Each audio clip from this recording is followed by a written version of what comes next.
The first thing I want to do is actually apologize that we were not able to find an Irish Sign Language translator for this event, despite searching for weeks. We really did. We hope that we'll be able to find someone for next year. We're able to do this next year. Originally, I was going to memorize this speech, but then I realized that it would go against what we're attempting to do here with this conference. I have inattentive attention deficit hyperactivity disorder, and that means that in part, basically my short-term memory works differently, particularly when I'm put on the spot.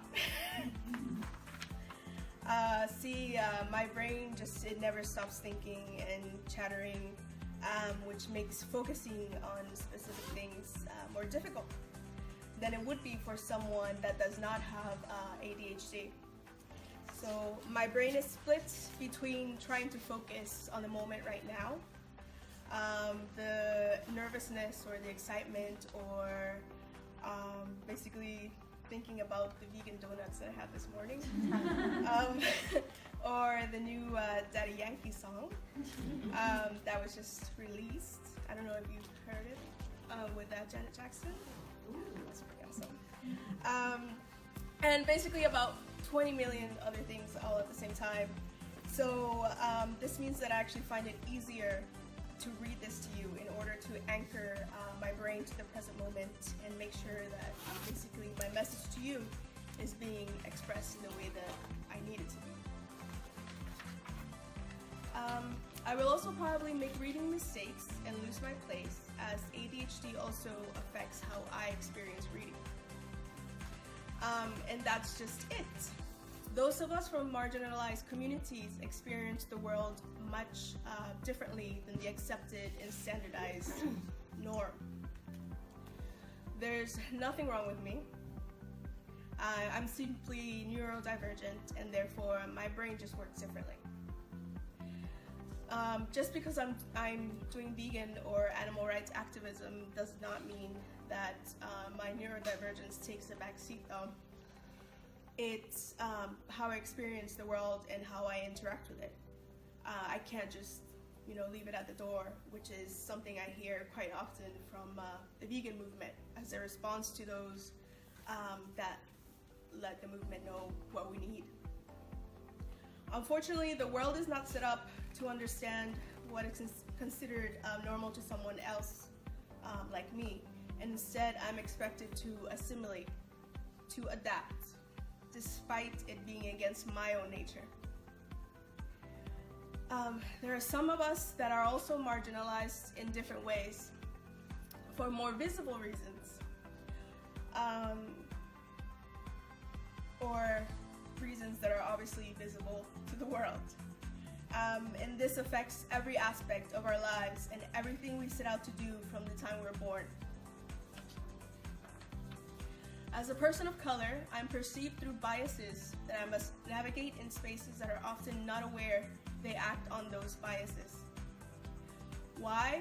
Because these implicit biases against Black and brown people are taught in a society as the norm, where a certain type of individual is the accepted way to be, and these implicit stereotypes follow those deemed less than. And you can think of it this way. In our world, the accepted way to be is human. Human is the norm and the standard that is applied across the world throughout a supremacist hierarchy that places different species on different levels. We all know this in basic terms as speciesism, where humans are on the top and non-humans are seen as less than. For centuries, this is also what has been done to marginalized humans through a hierarchy based on skin colors, for example, in which anti-Blackness is reinforced and applied throughout the world. To be Black and brown is to be seen as less than, because that is what is taught in our society subconsciously. And these issues have not been solved, and they are still very much present in society right now. And the thing is that this type of hierarchy follows vegans of color even in vegan spaces. can't just leave our skin color at the door. And unless you're aware of how we experience our lives, the microaggressions, the racism, the xenophobia, the stereotypes, you might unintentionally add to it. This happens quite often when we are told to give up our safety and march side by side racists and xenophobes for the animals. Or when we're expected to show up to protest with police presence at an event even though people of color are targeted by police for just being brown and black. Or when we're told that human oppression is not as important as non-human animal oppression. Or when well-known leaders in the movement preach for the tolerance of bigots and bigotry for the animals. Personally, I don't think I should be expected to be part of events where vegans in attendance think that ADHD does not exist or is a ploy by Big Pharma. I'm certainly not going to find the accommodations that I need there. Autistic vegans and vegans with other disabilities probably won't either. This is called ableism. I also don't think I should be expected to engage with those that think tolerance for racists is the way to go as long as they're vegan. I'm certainly not going to feel safe in a space that upholds a hierarchy where my safety and life hold less value in order to create new racist vegans, which will simply continue to uphold the very speciesism that keeps non-human animals oppressed. I or anyone else should not be expected to tolerate vegans or non-vegans that insist that my struggles are not real or not valid or not as important when they are struggles that shape how I experience the world.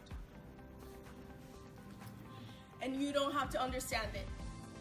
You just have to respect that we have different needs, experiences, cultural histories, influences, and struggles that mean we experience veganism differently. And by ignoring how upholding hierarchies designated to marginalized people like me exist, and by tolerating them, you keep a veganism a movement for a privileged few. How? Because tolerating bigotry for the animals means that you uphold various types of supremacist ideologies, which doesn't make sense when you claim to want to abolish human supremacy. To continue to claim that we must water down the meaning of veganism, or that we must tolerate bigots in the movement or ignore imperfect ideologies that get people murdered, as long as we do it for the animals, has created a movement that thrives on its own brand of supremacy. I know you're probably trying to make sense of what I've just said, but this is where I actually need you all to listen even more carefully about what I'm going to say.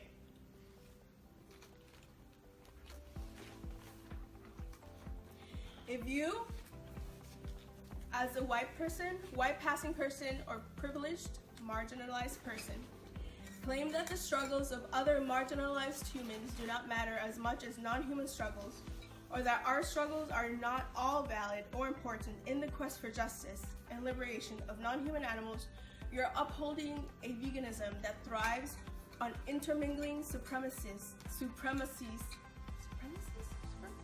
in plural, and is fueled by established tools of oppression.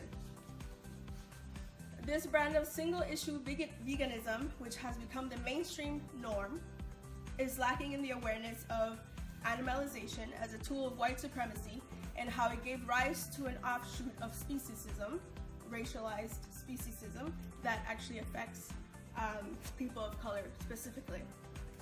This type of veganism places animals first in a way that it flips the hierarchy where the most privileged are at the top, only to be followed by non-humans, not even seen as their own communities, but as a lump sum of species to be saved by them.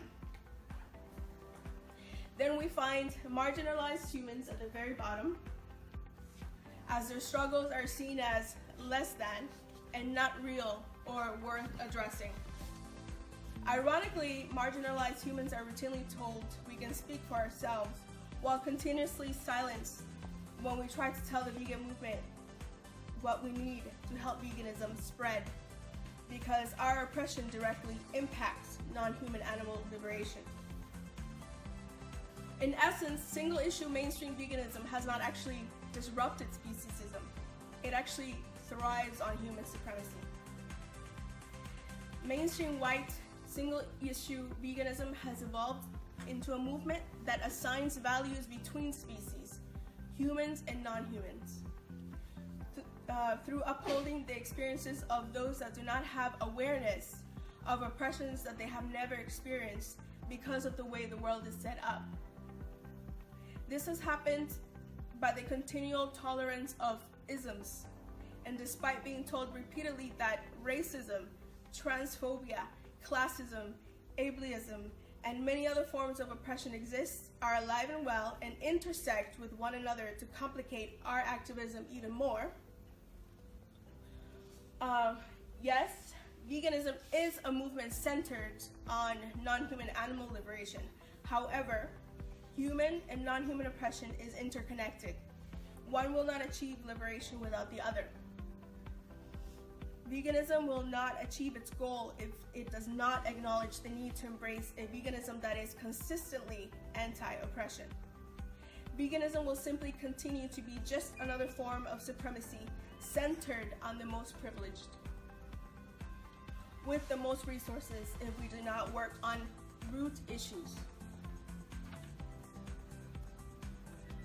The connections I have just made for you do not mean that you don't have your own struggles. It does not mean that you are a bad person for not having been aware of struggles that you don't experience or the connections you are just starting to make. It is simply an effort to sound off the alarms of reality that veganism as a movement has serious issues that need to be addressed if it is to put non-human animals first, front and center in their own movement. And with this opening statement, I'd like to thank you for being here, and to everyone tuning in online. And this conference will work a little different than what you're probably used to, in an attempt to truly have the voices of vegans of color heard and given a platform, which is often denied to us. We will not be taking questions. We will not be debating with you about our own oppression, or experiences or cultures. We simply hope that you will be a guest in our space, and that you will take the time to listen to our perspectives on veganism as we educate and discuss with one another issues that affect us. We are grateful for being given a space, and above all for the support from Nara, Laura, Dani, who approached me in the hopes that we could work together to give vegans of color the opportunity to address the movement in a space where we could discuss issues that affect us and are important to us. As the first ever Vegans of Color Mini Conference, the talks today will bring you awareness of issues that are holding back the movement from vegans of color themselves.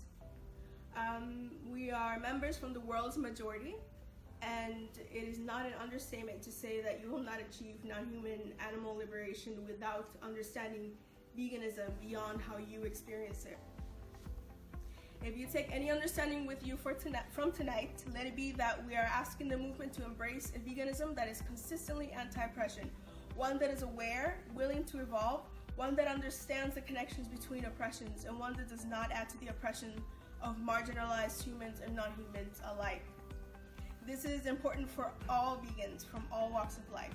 Racism, Islamophobia, anti-Semitism, classism, transphobia, homophobia, ageism, xenophobia, sexism, body shaming, health shaming, and the list goes on, do not belong in a movement that claims to want justice.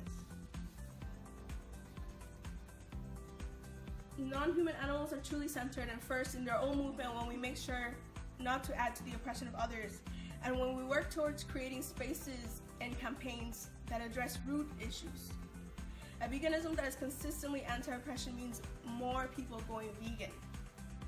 Is that not what we want? Yes.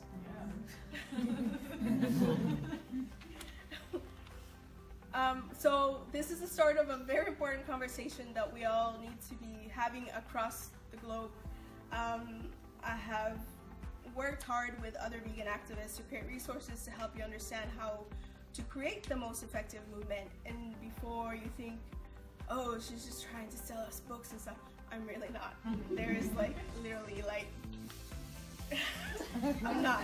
I actually run Sanctuary Publishers, which is a new vegan book publisher that actually gives back for basically sales, help publish more resources and to publish much needed books, and also support specific organizations and projects.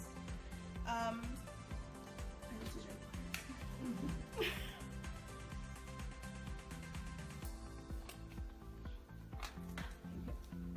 So the first resource is a website that I worked on with Carol J. Adams, Carolyn Bailey from Australia, and Meneka Repka. And it's basically a website, consistentantioppression.com. And it has what's called the Vegan Bill of Consistent Anti-Oppression, which is literally a guide, like it's literally there for you to help you understand some of the issues in the movement that really need to be addressed in order to be more effective. And there are 12 steps, and then each step is discussed in further detail on the website. The second resource is veganismofcolor.com. This is a website created by vegans of color for people of color. It's basically vegans of color reaching out to their own communities. So it's basically a resource for you to not mess up. Use it. If you're talking to, if you know a person of color and they ask you about veganism, you have no idea literally how to do it. So send them to vegans of color who literally know what they're doing and talking about with regard to their own community. So that's there for you. The next resource is was a Vegans of Color community book project, which I'm really proud to be a part of and have edited, Veganism in an Oppressive World. And it's also basically a step-by-step for you to understand how vegans of color experience veganism. And there are, some of the authors are here. And yeah. And the other resource is Food Justice, edited by Sarita Rodriguez. And it's a collection of activists and academics and farmers and others involved in food justice that are also vegan. And it's a way to sort of bridge the interconnections and help vegans understand why food justice is actually vital for veganism as a movement to understand in order to spread veganism.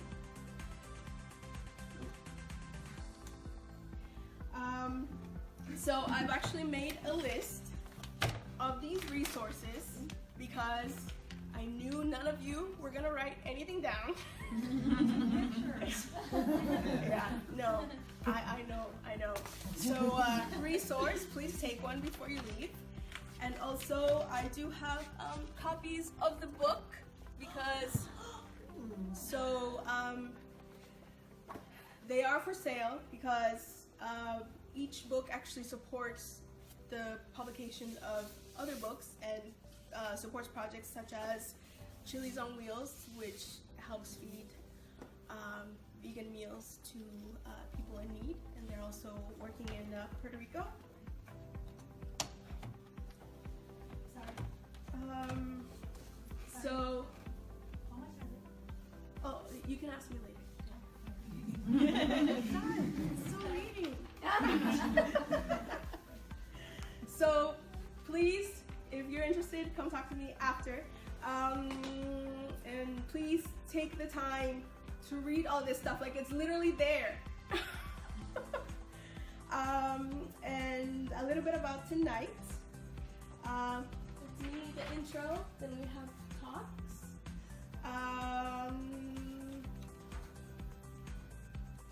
They'll introduce themselves. Then there will be a panel in which we'll ask questions and discuss with each other on relevant issues. And then we'll have a concluding statement from KR Vargas from La Raza for Liberation. And KR will be on tomorrow at 2, right? Okay. So sometime tomorrow, I think it's at 2. And you can continue the discussion on that topic. Thank you for having us, Ireland. To Piers Hussey and everyone at Dublin VegFest for supporting us and having us here, making this possible. And that's it from me.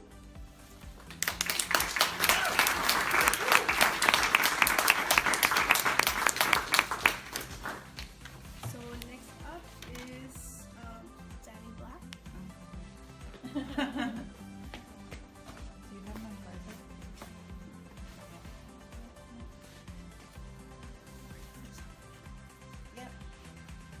Thank you.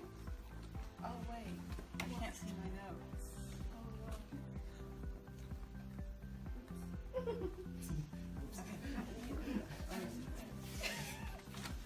Let me see, can I fix it? Maybe not.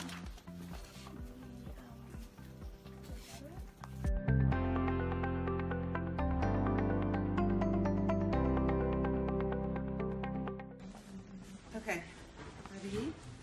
Okay. Hi everyone. Thanks for coming to listen to my talk. And I want to be open with everyone as I can. So I'm going to tell you that being around all of these great vegans of color who are really so far in their journey makes me feel a little bit of imposter syndrome.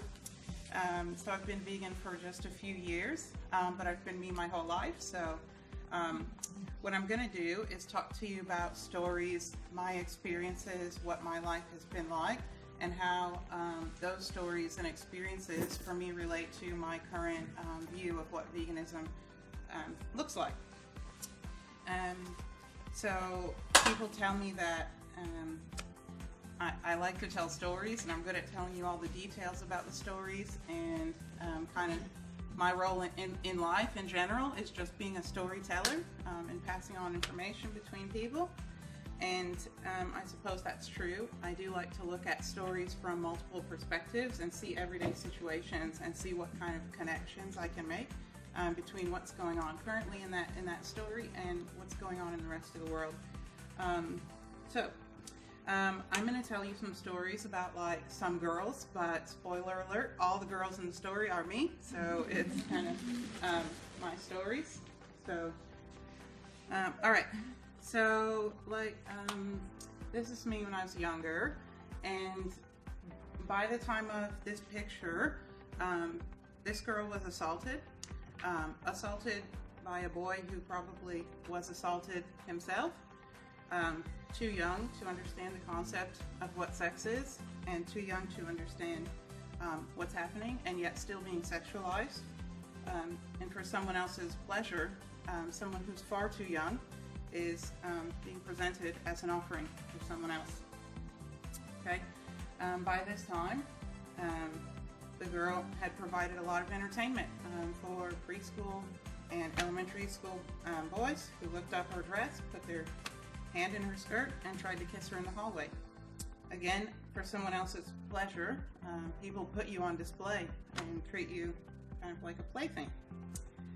All right, so here's another picture, fun one. So this girl's mom did her best. Her mom's white, by the way. She did her best to take care of black hair, and the combination of mom doing her best and like an overly rambunctious child. This is the hairstyle I ended up with almost every day. So that's the fun part. The like less than fun part is kids at school would definitely call her a bear, a dog, a dirty dog, a Sasquatch, chocolate. When they find out, you know, her mom's white, You get new names with white stuff mixed in, like zebras, Oreos, mutt, half-breed, mocha. Either way, they see her as an animal or as food, right? Either way, she's not them. She's expendable. She's some type of object. She can be used, consumed, observed, have her origins questioned, bought, sold, etc. Okay? This girl was told, "You're too fat to be a model."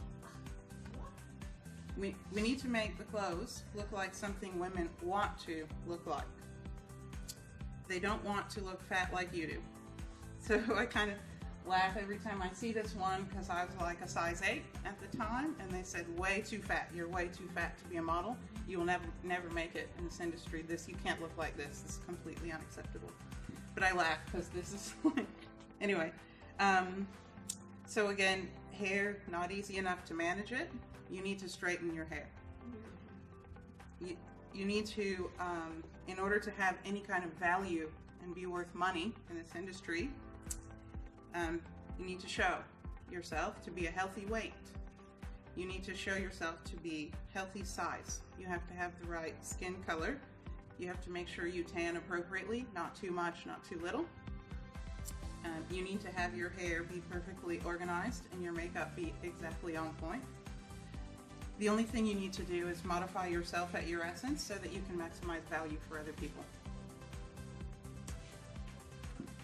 And this girl was queer, but she was tamed, trained for obedience and submission.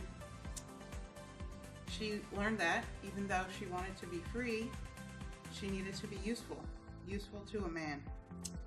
She needed to use her baby maker body to create babies. Being with women isn't fruitful, it's not profitable. Therefore, you should be with only one man and have lots of his babies. To prove your worth, they said. The only alternative she can see is death. This girl, does she look kind of like she was asking for it? Later on that night, this girl lost control of her body and realized again that she'd not had any control over her body since the age of 5. This woman did what was requested, married a man and got pregnant. He stole her children. He stole her children from her too soon. He stole them before they could make it into this world. He tried to kill her if she disobeyed. He tried to kill her if she did something wrong. She was his property. He controlled her reproduction. He controlled her coming and going. She was his prisoner and his slave. Leaving was an act of resistance that was not supported by authority figures or anyone who should care. This girl made friends, family, real connections. These lovely individuals supported her in whatever way they could, shared love and asked nothing in return. These friends and family are in this together. We're in this as one family. Good story, right? What does that have to do with veganism? So I'll tell you. When I look into the eyes of farmed animals, I see the girl who's married. I see the 5-year-old girl. I see the girl who's tamed, who's been beaten and broken into submission. When I see non-humans in circuses, I remember preschool when I'm used as a plaything. I remember when people think of me in terms of how much value I can add to the world and how profitable I am, and not as the person that I really am. When I see non-humans in situations that they haven't consented to, I remember all those times I couldn't consent. When I see animals mutilated physically for our benefit, I think of all the dieting and body shaming that I've experienced. Non-humans and people like me, we're fighting against the same people for the same things. Our consent, our bodily autonomy, our personhood, everything about who we are, we're fighting against the same system. these two categories of issues, human and non-human issues, aren't categories for me. They're my life. They're so intertwined. I know that my freedom won't be achieved without theirs, nor theirs without mine. So thinking of veganism in terms of saving someone else, in terms of I'm saving the animals, is really erasure of a whole body of issues that happen to people who are really comrades in this situation. We're all in this together, and we're all a family. So the way I'm looking at veganism is about moving us as a group of people forward together. Otherwise, nothing will change. The conversation always needs to be around how to address systems of power imbalance that negatively impact all of us. If you focus on only one issue or the other issue, you're missing the point. Thank you.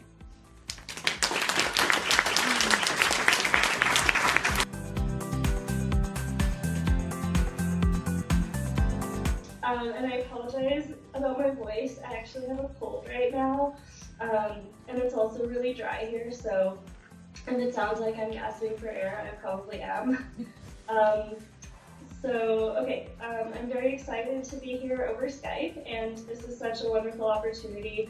My only regret is that I couldn't make it in person to see all of these people that I've either worked with or spoken to online. And most of all, I want to thank my friend and longtime supporter, Julia Feliz, who's probably there right now, who, along with the other organizers, was instrumental in making this event possible. And I'm so grateful for her invitation to speak here today. Before I begin, I must acknowledge that I'm currently occupying the traditional ancestral lands of Canada's First Nations, Métis, and Inuit people. Specifically, I am on Treaty 7 land, and I remain in solidarity with Indigenous people all over the world who continue to resist theft of land, water, and resources by governments and corporations. So I'm going to be talking today about the vegan flag, and my talk is based on an article I wrote about a year ago when the vegan flag began to gain popularity in mainstream vegan spaces. I've noticed that since that time, the popularity of the vegan flag seems to have declined, despite it being overwhelmingly supported by mainstream white vegans.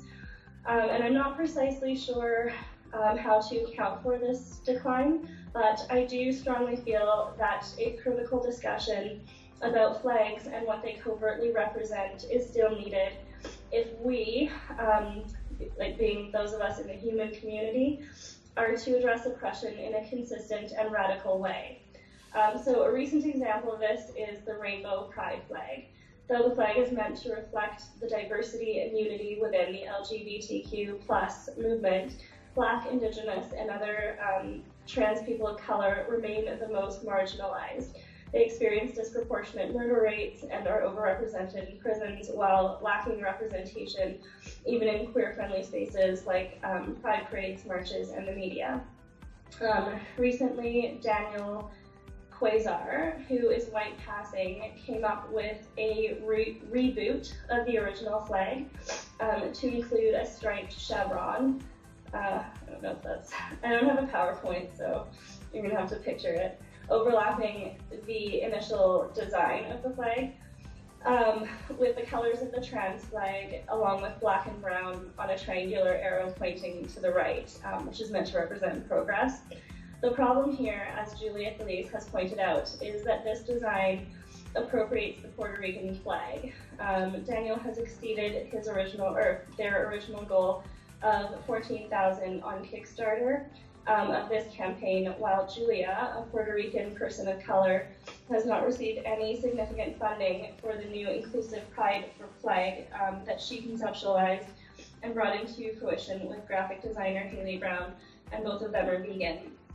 So while people of color try to reclaim flags as they reclaim their own histories and lived experiences, they are still up against colonial powers that privilege and benefit people who are as close in proximity to a white male.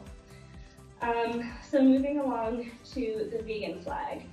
On June 9th, 2017, Gad Hakimi released an official vegan flag with the intention of unifying the vegan movement and developing a clear and consistent brand for veganism. The flag is freely available online, and if you have your device on you right now, you could probably just do an image search for what it looks like. It is meant to be shared widely as a mass-mediated image amongst vegans and other mainstream public spaces. In a recent analysis of the emerging interest in the vegan flag, Frances McCormick argued that the flag erroneously centers vegans rather than non-humans as a marginalized group, that it upholds a capitalist approach to veganism, and that it assumes that that the vegan movement is currently in a state of unification. Following McCormick, I would like to further problematize the flag from a critical race and decolonial perspective. I contend that the flag covertly upholds Western imperialist and racist ideology, one, through its conceptualization as a flag in the first place, its dependence on Western linguistic and alphabetic conventions, and finally, the symbolic associations of its colors. So, primarily my concern with the vegan flag is that fundamentally all flags are entangled with a historical colonialist narrative. The notion of a flag to denote a symbolic and legal claim to land, resources, and people was popularized by Western societies and continues to function as a marker of Eurocentric power structures globally. For racialized people, flags in general are a reminder of ownership and occupation, as well as violence, genocide, and cultural theft that come along with colonization. In the current social and political climate, flags are also clearly aligned with the military-industrial complex, a system that merges corporate interests with government and military to further entrench a colonial legacy.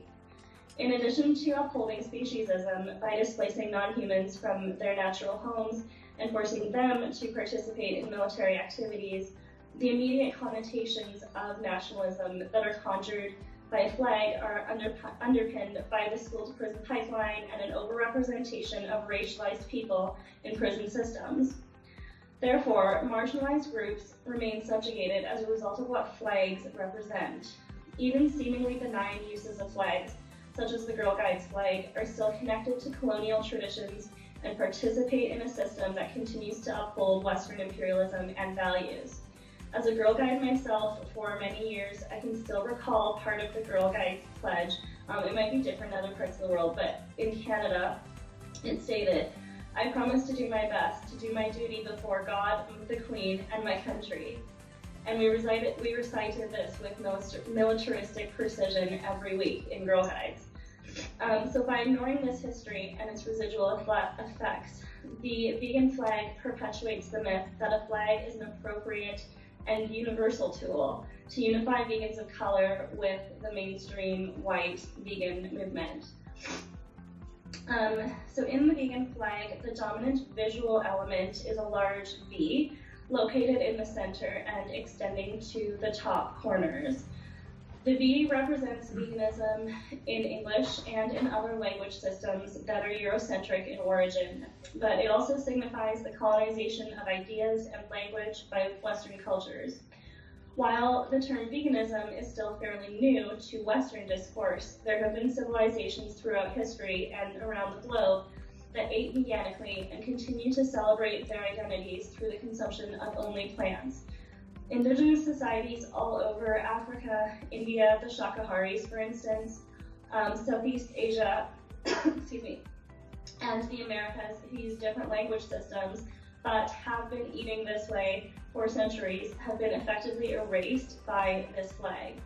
As some point out, however, this way of eating was not necessarily intended to bring about animal liberation.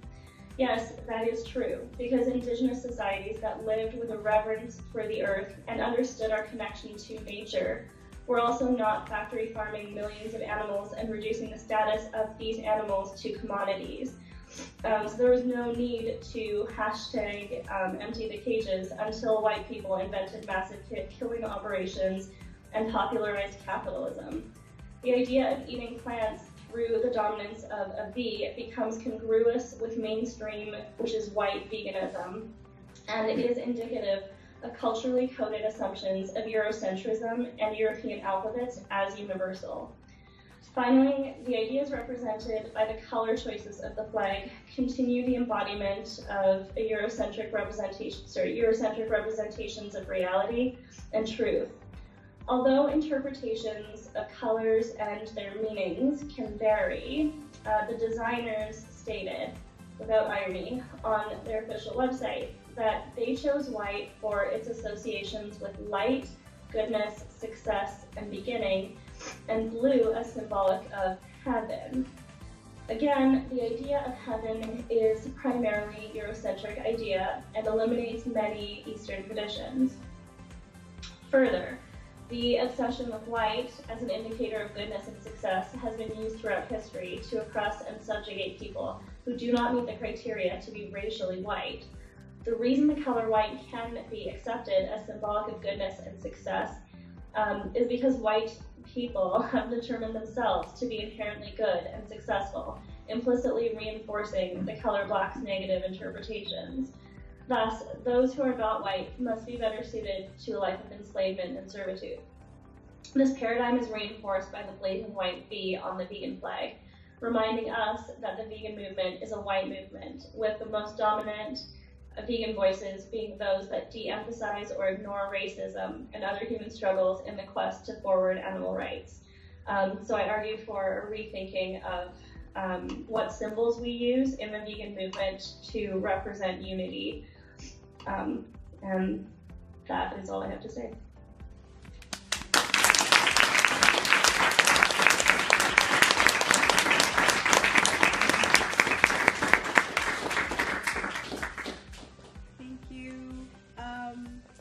We'll catch up.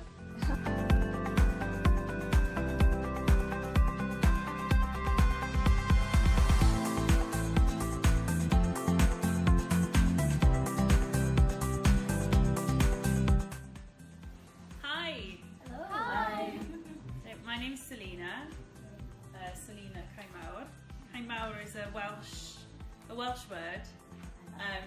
There's a tradition in Wales for poets to have a nom de plume or a pen name, which describes where they were born or grew up or lived at the time when they were writing that. And Caemawr literally means big field, but I like to say grand meadow.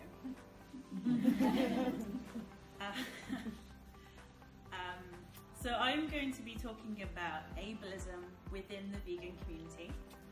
It's something that I think a lot of people aren't really aware of happening, but if you do have a disability, it's really quite obvious that it's rife within our community.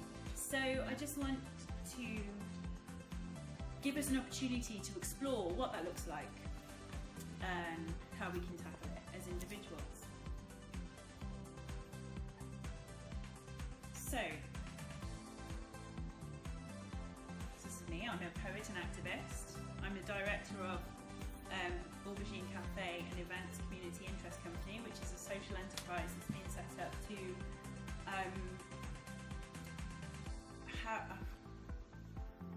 employ, the entire staff will be autistic, so it's going to be an autistic run company, and the idea is that we're going to use evidence-based research to try and change the way that businesses are run to make them more autism friendly. What that research tells us is that when companies, quite often big IT companies like Microsoft are very good at this because they understand that autistic people have got an immense value to some industries, certainly.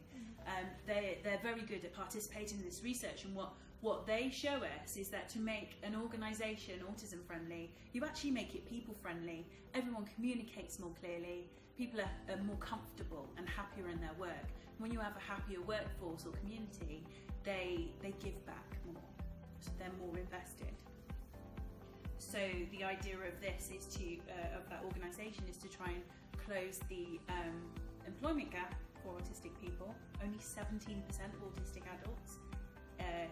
This is a UK statistic, not Ireland or the rest of the world. But in the UK, 17% are in full-time employment. That's compared to, if you compare that to disabled people is more like 49%. So about almost half of disabled people are in full-time employment, which is 17% autistic people. That's not to say we can't work. We're quite often very good at it. Sometimes we're too good, and that's why we get fired, because we're like, did you know that if you put that chair there, you may be personally liable for manslaughter if there was a fire? Yes, I'm that really annoying person who pays particular attention to the rules. I am black and I'm queer in all of the ways, and I'm autistic. That's me. You can see there's a gold, well, it doesn't look quite gold on there, but there's a gold sort of like infinity ribbon there. That's a symbol chosen by autistic people in our community to symbolise going gold for acceptance. So not just being aware of autism, but just accepting it as a valid identity and difference. Here's a question for you. Are you ableist? No, Yes, probably. we were raised to be. From when I was very little, I remember all sorts of slurs that were thrown around that we just thought were okay, basically. Things that I would never say today. I don't even want to say any of them out loud right now, but we will talk about that later. But in terms of making changes and dismantling oppression, the first step is to acknowledge that we are part of it. You know, just like the first step to dealing with substance misuse, perhaps, is to admit that it's an issue. We have to own it first if we want to make deep changes. We are part of the system, and instead of being passive and just allowing it to happen, we can actually, as individuals, make changes. So we'll look at ableism now. What does ableism look like? Why should we care? And how can we make individual changes to be more inclusive? Dictionary definitions, hate them. Right? But basically, ableism is discrimination in favour of able-bodied people, it says here. Not just able-bodied people. Dictionary definitions are not very good at explaining forms of oppression. If you look at racism, the amount of times I've had white people say to me that it's racist to have black-only spaces because it's discriminating against white people. It's like, no, there's a whole structural thing going on here, and it's huge, and you cannot put it in like 6 words. 6 words in a dictionary definition. So there we go. But when we're talking about ableism, we're talking about discriminated against people because of a disability, or being prejudiced, so making our minds up about people because of a disability that they may or are perceived to have. I'm going to focus a little bit on autism because I am autistic. I have got 36 years of experience in autism, which is more than a lot of people. It is quite often characterised by this triad of impairments. So these are things that anybody can have. But you know, when people say, oh, everyone's on the spectrum somewhere, what they're saying is everybody has some of these issues. It's only when you have a significant number of issues with your social relationships, your communication, and the rigidity in thought and play and so on. It's only when you have a significant number of those, enough of them, that makes you on the autism spectrum. So you're on a spectrum, not necessarily the autism spectrum. How autism affects me is sometimes I talk too much. You're supposed to laugh. Oh my god. Sometimes I say jokes that people don't get. Sometimes I don't get other people's jokes. Sometimes people laugh at me and I'm like, why are you laughing? But no, I quite often have sensory difficulties. So this room's lovely and quiet right now. But sometimes when I walk into a room, I hear like lots of voices, and the best way I can describe it is if you imagine there are a bunch of pins, you know those pins like for like with sewing. If somebody had just, if there were some of those inside my head and they're just like flicking around onto the inside of my eardrums, okay, it causes pain signals to fire off. So I feel physical pain sometimes with sound. That's just one of the examples, but that's one of the things that makes social relationships difficult, so like going out to noisy places and so on. But I won't go, you can ask me about autism afterwards if you want. I'm happy to answer any questions about that. So when I've been talking to people with autism about online interactions, and I'll focus a little bit about online interactions because I think veganism is hugely present online, and a lot of activism happens online. What I found is that quite often miscommunications can happen with autistic people. There are a lot of autistic people. There are a lot of us online because it's an easier social situation to be in than in the physical presence of other people sometimes. But what can make it easier, and these are suggestions by autistic and neurodiverse people, people with ADHD, people with learning difficulties. If you want to present a message, be it about veganism or whatever, and you're going to write paragraphs, like an explanation, try breaking it down into little chunks. Awkwardly small chunks, like almost grammatically incorrect chunks. That will actually make it much, much easier for other people to follow. People who have attention deficit and so on, or people who have chronic fatigue quite often just can't read that much in one go. So that's a little tip that can help both your message get across better, but also help people who have those kinds of disabilities to understand. Say what you mean and mean what you say. I struggle with metaphors. I do use them. I get them wrong all the time. But sometimes when people say something sarcastically, I don't always get it, or it could take me a little while to work that out. Avoid reading into comments by autistic people for subtext. If somebody has made you aware that they are autistic, try to understand that usually when we speak, we say exactly what we mean. We're not kind of saying something for you to kind of work out what we mean by it. So if your argument is surrounded like, oh, but you said that and that means you mean this, if it's with an autistic person, that's probably not the case. Another thing to look out for is that we are often very, very direct. That can come across as aggressive. And this can be the same for people with ADHD and so on as well, because we sometimes don't have that filter or the ability, the cognitive ability to make it softer. And it's like, if you don't say exactly what you mean, how are they meant to understand? That's okay. So it's like we have to be direct in order to be understood, but by being direct, we're often misunderstood. I've realised I'm not offering you any real solutions. I'm offering you the opportunity to think about it so that you can go away and consider how you might make individual changes. Okay? I'm not here to change the world today.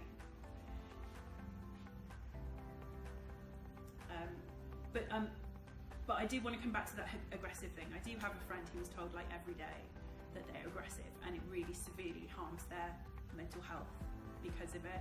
They're not aggressive, they're a big teddy bear. They're just very direct.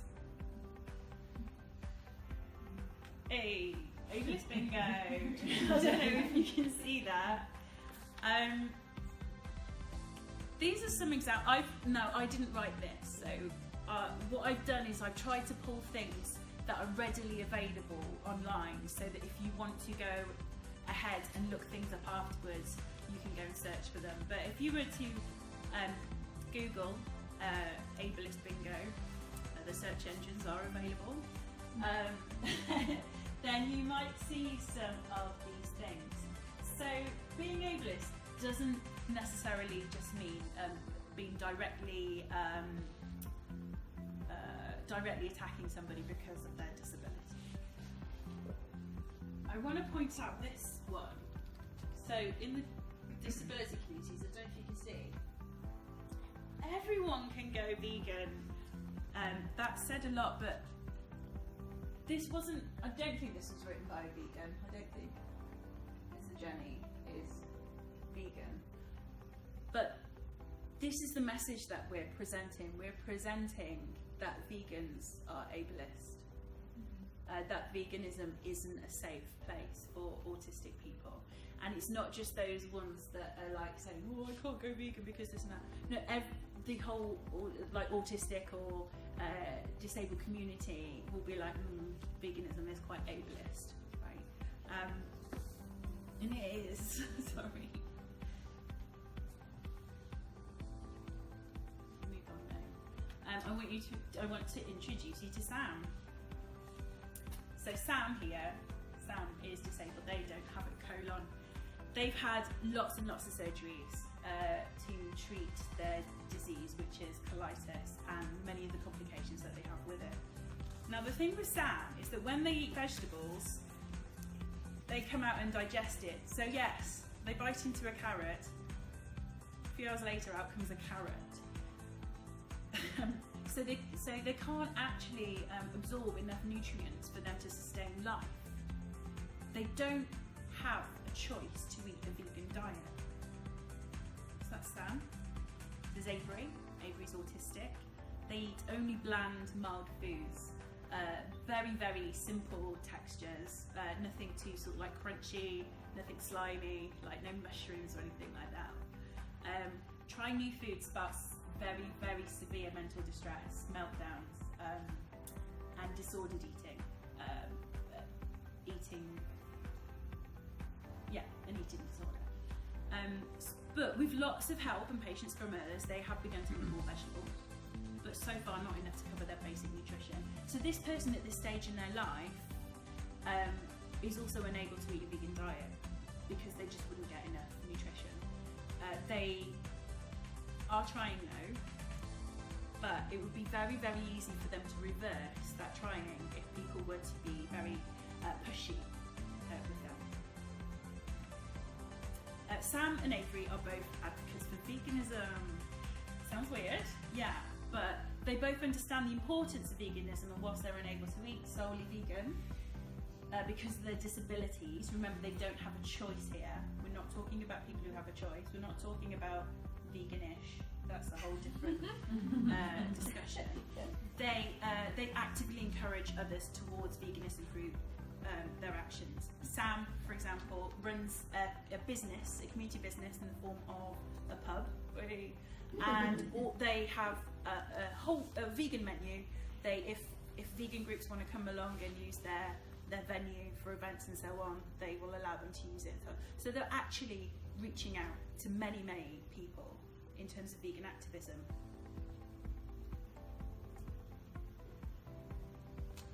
So I guess what my message for that was, we need to pick our battles. Who should we be challenging? What will have the biggest effect? Is it worth us arguing with Sam on the internet and saying that you're an awful person, when actually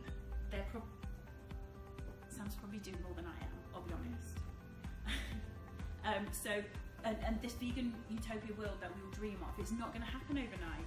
We have to play the long game, so we need to think strategically, and attacking people who have disabilities who don't have a choice shouldn't be part of that strategy, ever.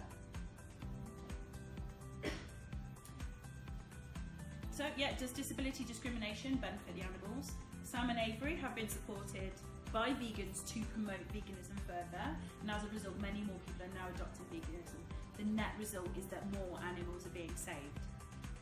Yeah, it's not an abolitionist approach. I would much prefer an abolitionist approach, but the net result there. Yeah, like I say, please don't attack disabled people for something they don't have a choice of. So how do we make room? Let's make disability inclusion a central part of our activism, not an afterthought. So let's not think about booking a room and then afterwards go, oh, someone's asked if it's wheelchair accessible. No, you need to think about that in the first place. Okay, it should. If you have an event and you call it a march, well, not everyone can walk. There are other words that you can use. You can call it I don't know. You're clever people. You can work it out. It's just a case of just thinking about it. Not everyone can make it out to a protest, but there are many other jobs that people can do online. So asking if there are any people who would be able to work from home, for example, and do some activism online, do some spreading the word, and so on. There are ways to include people who can't necessarily walk or be in social situations, or like me, I do go on parades, but it's really hard, and I have to have earplugs and ear defenders and this and that because people have got vuvuzelas and whistles and anyway. Familiarise yourself with vocabulary around disabilities, and if you've got the ability to do so, please change your language to avoid alienating potential vegans and allies. And I'll give you some examples here again. Sorry, did you want to take a picture of that? Mm-hmm. Here you go.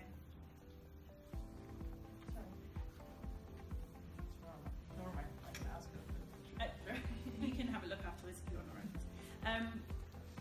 I picked this up off the internet as well, again because I want people to be able to find it very easily. These are some examples of things that people say on the right hand side, like that's insane, crazy, psycho. These are words that are either describing disabilities as a negative thing, or words that maybe were used before in like retarded and dumb. They used to be medicalised words, which we don't use now. But these are specifically around disabilities, whether they're physical, mental, and so on. These are some easy examples of alternatives that you can use, and you can find them all over the internet. If there's a word you're thinking of, it's like, oh my gosh, that event was crazy, you can change it to wild or epic if you want to be like super millennial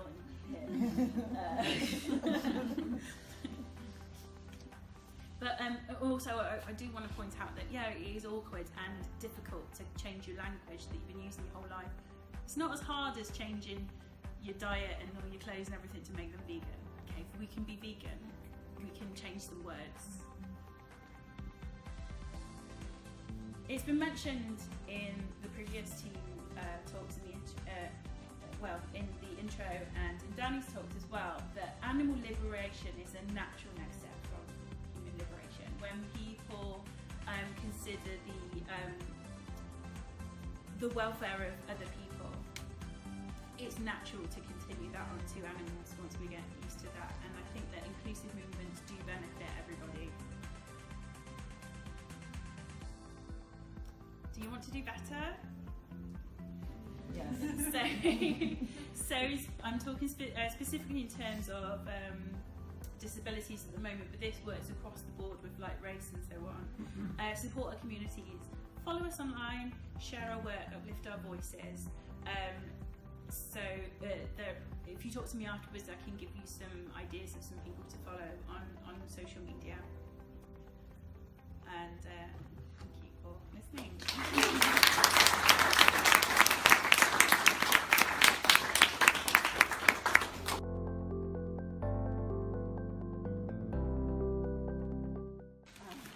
Good evening, everybody. The title of my talk is Veganism and Hinduism, the Disconnections, and then I gave it a little subtitle, The Vegan Washing of Hinduism.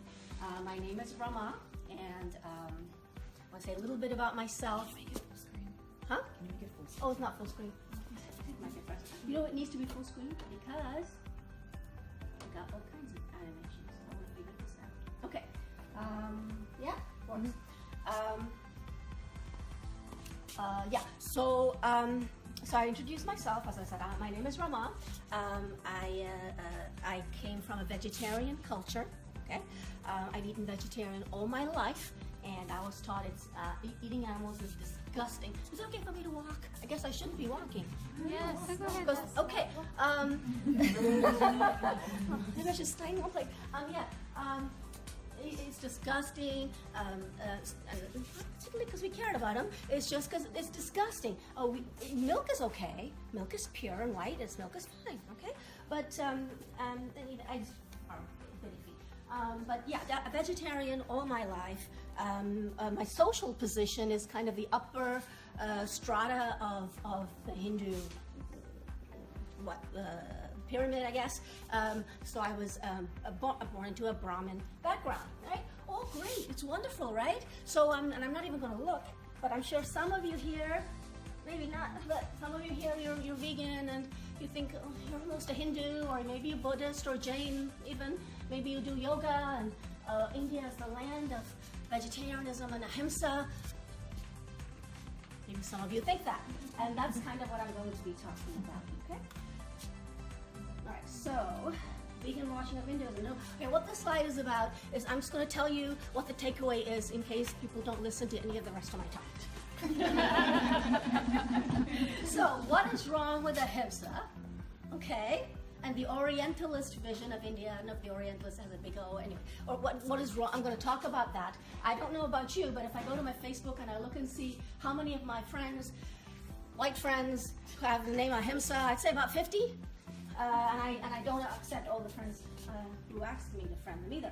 And who is responsible for this colonial vision? Who controls this narrative about India? Okay, so yeah, it was colonial. So I'm going to show on the next slide. So yeah, we had British colonization for 200 years.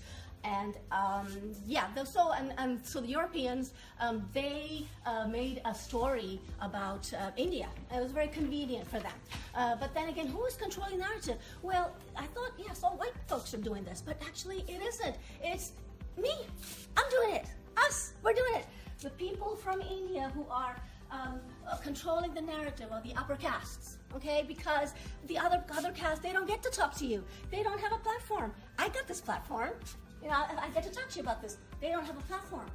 The view we have of India is not right. And it's not going to help veganism. I'm going to talk a little bit about current situation in India. Beef ban, okay? So what that means is cows are not supposed to be slaughtered. It's illegal to slaughter cows. Yay, right? No, there are consequences. No, it's for people and for the cows and for other animals. So what are the implications for the vegan movement? Okay, don't valorize Indian vegetarianism, Hinduism, ahimsa, or even Buddhism or Jainism. You know, don't give it a great value. Don't put it up on a pedestal. Think it's something wonderful because it's not going to help. Oops, I'm sorry. No, I didn't. Do not valorize Gandhian principles. Gandhi was a casteist. Okay, everybody in our movement wants to say Gandhi is the example for us to follow. No, I'll tell you why not. I'll tell you why not. And if you want to represent people of Indian descent, please attempt to include lower caste people and people from the Dalit, Adivasi, and Muslim communities. Yeah, you're not being representative if you don't have a diverse panel. You're not getting the voices that you want to hear. You're not getting marginalized people if you only have people like me. I know I'm not white. I've never passed for white. Even in the dead of winter, it's never happened. I'm not white, I'm a person of color. But I am the oppressor. I'm considered the oppressor. So, okay, you might have seen this. I'm gonna go quickly over this, kind of a brief history, very contested history, but you know, I know the truth. So, India had certain so-called indigenous people. What do you mean by indigenous? Everybody came out of Africa, but anyway, we had certain indigenous people. About between 3,000 and 4,000 years ago, the people from the steppes over here, I can't point over there, migrated into India, and wasn't really a very violent invasion. They just came in there and they settled. And the caste system began with the Indo-Aryan migration. They're called Indo-Aryans. So, okay, came from the north, the northwest. So right now, India is a mix of all these different kinds of people. Okay, other invasions occurred over the millennia. Significant ones: the Muslim conquest in the Middle Ages, and of course the British rule. So we had colonialism, but you know we had all kinds of other invasions and migrations that happened over millennia. Okay, so what is the caste system? Here is a picture about stratification of the Indian society. You can see 4 main ones right here. So, and one at the bottom. What I'm going to do is start this, and I'm going to have Sujata Gidla mention it to you for the in the interest of time, because she does a great job.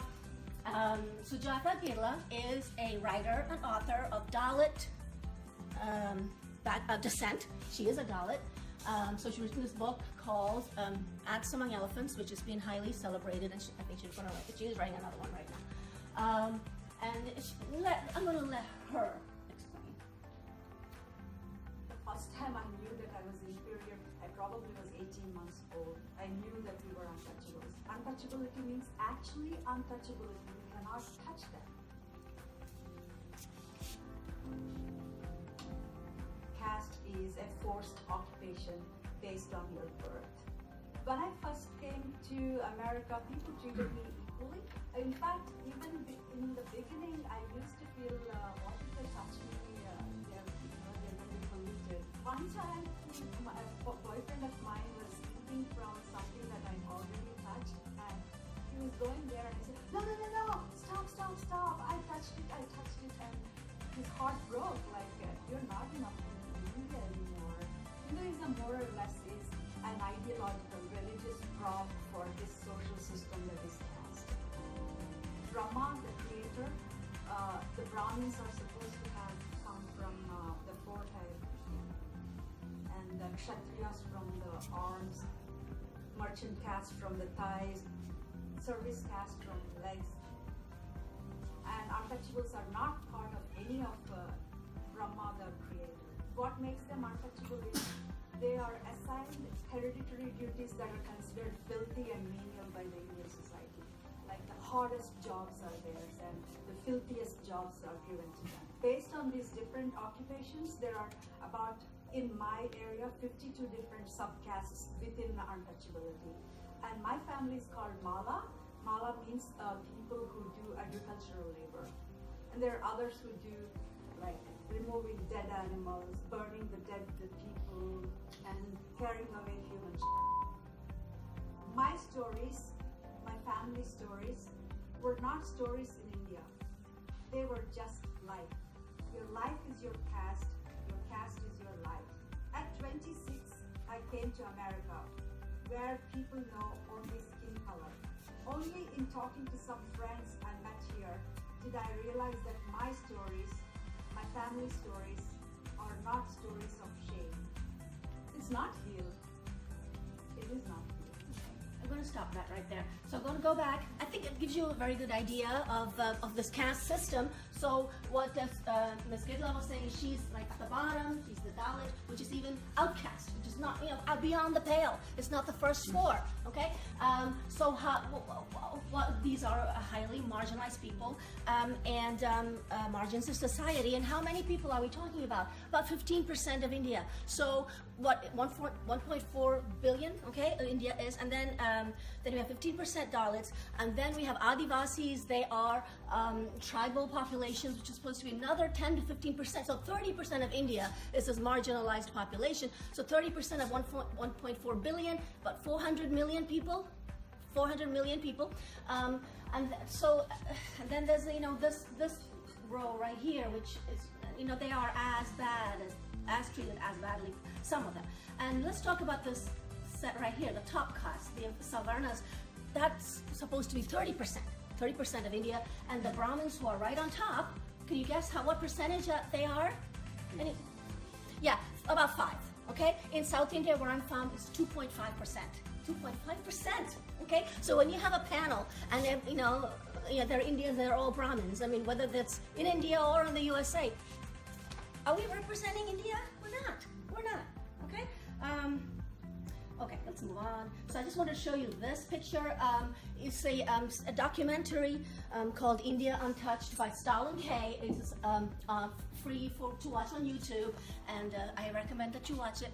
We are told not to touch people lower in caste than us, so we don't. Okay, so these people are polluting.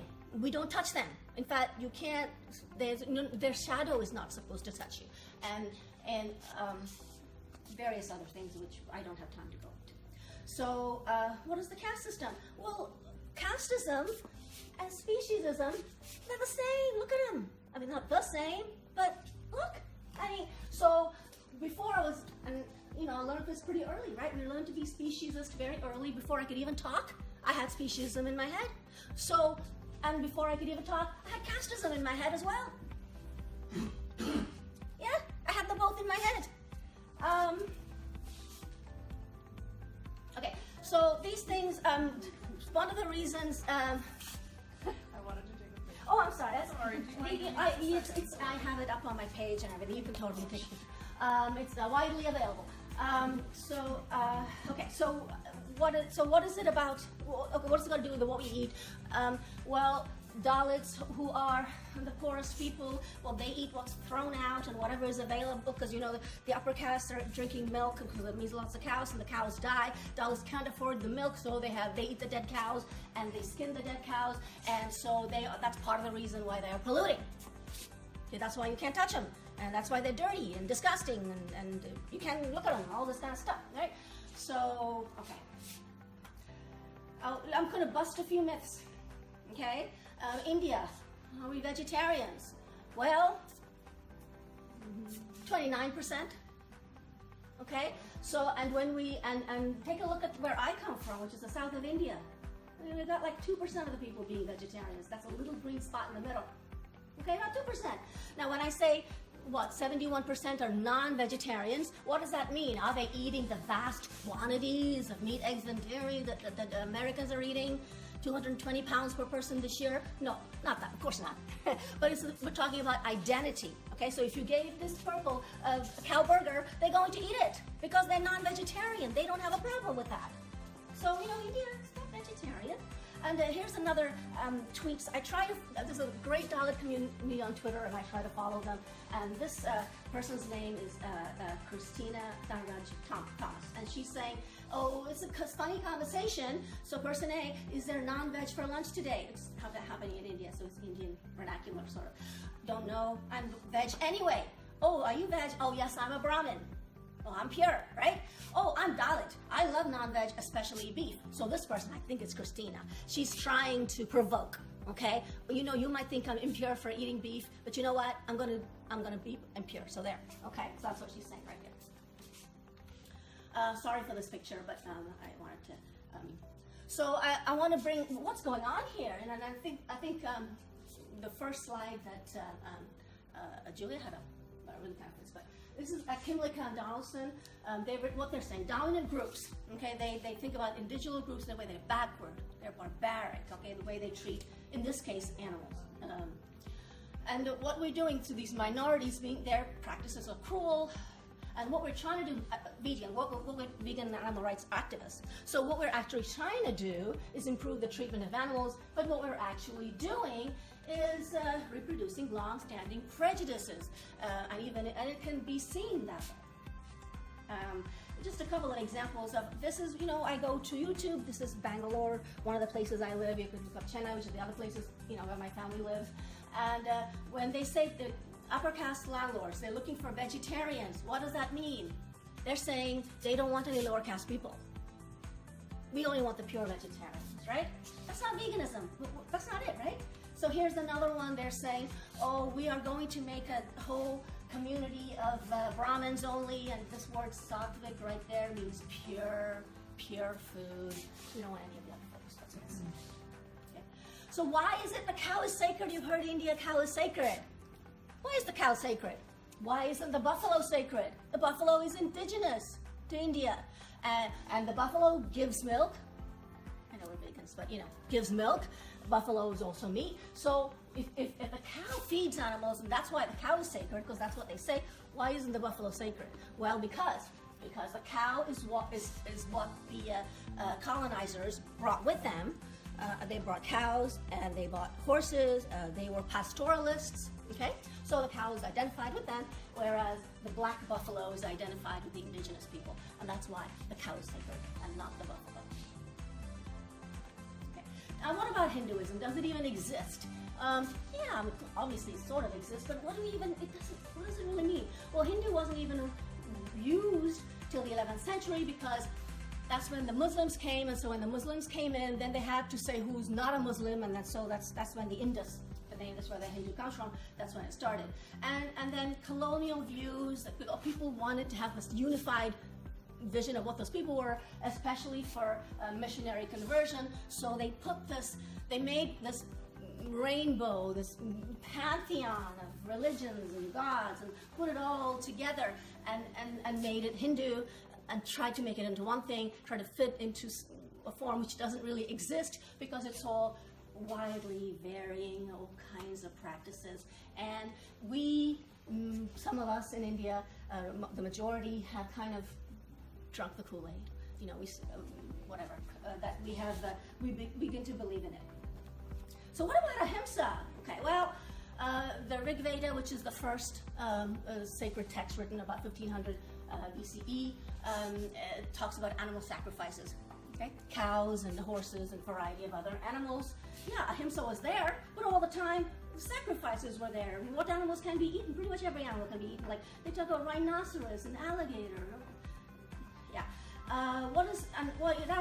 Ahimsa, what does it mean? Well, if you kill a cow for sacrificing, that's ahimsa, because you're killing it for sacrifice. Okay?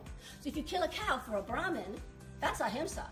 You're not violating any rules there. So the way that it was defined in these old texts, okay, Brahmins are vegetarians. Yes, it's true. The reasons why that is there's so many different ones. I couldn't find the consensus, so I don't want to talk about that right now. It's just too many. But the fact is, it is true right now. Vegetarianism is practiced by upper castes, particularly the Brahmins. Okay, so what about nonviolent spirituality?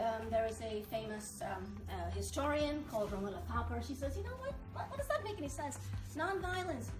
Religious violence is not alien to Hinduism. It's not true. Where did it come from, this idea that we're nonviolent? Romantic image, Orientalist scholarship, and the requirements of nationalism stressing the spiritual superiority of Indian culture. Something that we need to believe. This is an article that came out this month. You know, it says, is India really a spiritual civilization? It says, no. Okay, there are some spiritual threads, but we're also very acquisitive. We're very materialistic. Okay, so these are ideas that people want to have about us, and even we want to have about us. It's not true. What about Gandhi, right? Oh, what a great symbol. Well, I recommend you take a look at this article by Caemawr Soundarajan on Medium, so it's accessible, everybody can get it. And what she has done is really summarized a lot of things from different books and referees, done a really great job. So please take a look at it. Gandhi was, let me summarize what she's saying, and there's absolutely true evidence for all of this. Gandhi was anti-black. He was a lawyer in South Africa, and he said some pretty rude things about black people. Never changed throughout his life. He was a casteist. He wanted to abolish untouchability, but he was still casteist. So some people should be the latrine cleaners, and that's what their kids should be forever. That's the way it should be. That's what he thought. And he was misogynist. And take a look at that as well. So what is Caemawr saying here? Ms. Soundaraj is saying, I'm not talking about, but not talking about the truth in order to protect personal attachments to his myth, simply maintains false ideas about many core discussions that we urgently need to have between our movements. Okay? So, I mean, and Dalits and other people, you know, they don't like Gandhi. they don't see him as a hero.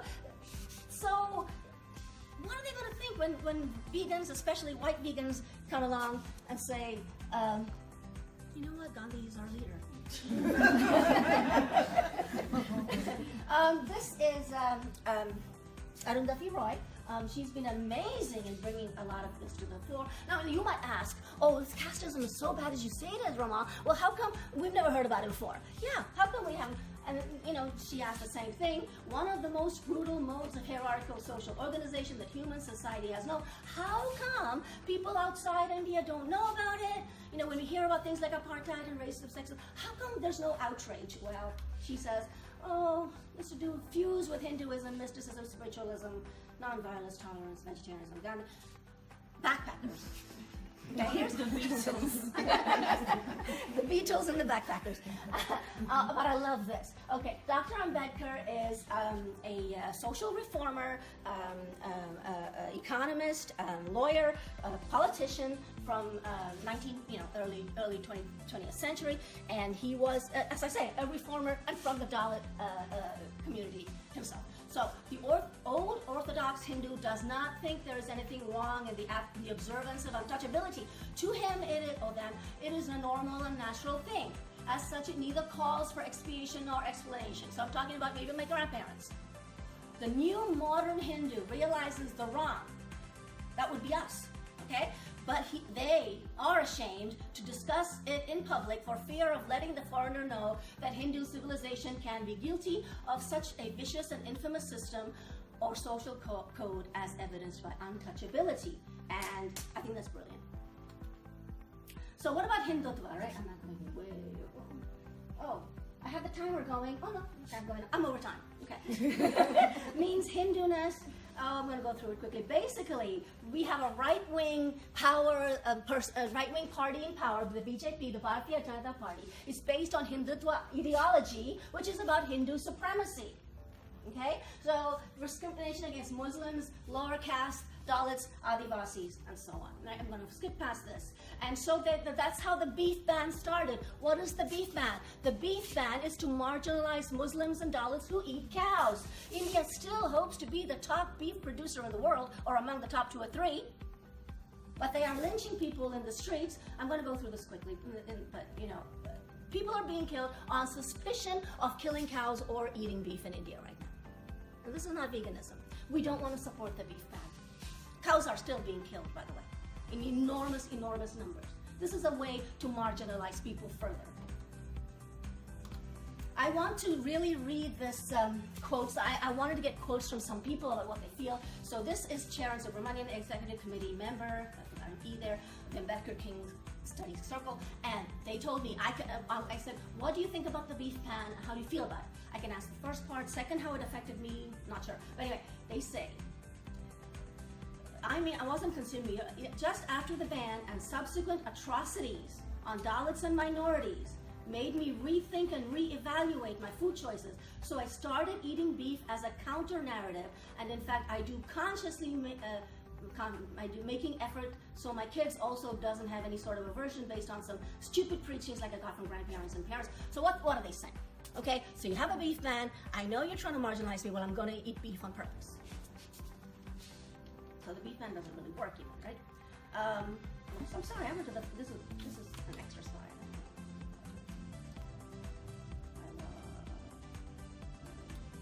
Okay, so this slide is from another person who does not want to be identified, but they are a Catholic but not practicing. I fully believe the ban was motivated by oppressive upper caste Hindu domination and opportunities for business reasons. Heck, I even remember there being a conference organized on how to push pork as the protein of choice way before the ban even happened. I'll stick with the oppressive motives because that's what I'm reacting to. As intrinsic as beef has been to my own idea of what constitutes food, and therefore the personal anger, I can't even with having to deal with what it means to have that happen to you as a Muslim. But this person is not. I'm afraid you won't be able to get much more out of me because all that follows is incoherent anger, the kind you feel when someone says something both absolutely outrageous and obtuse. Now this is actually a person who we have a lot in common with, but the way that things, who might be an ally, but the way that things are happening, it's not working that way. Another quick one. I asked this person, what do you think about the fact all of these Westerns, Americans, Europeans, whatever, are connecting Hinduism and veganism together? I think it's a really bad connection to make. It's strengthening a very toxic Hindu nationalist agenda.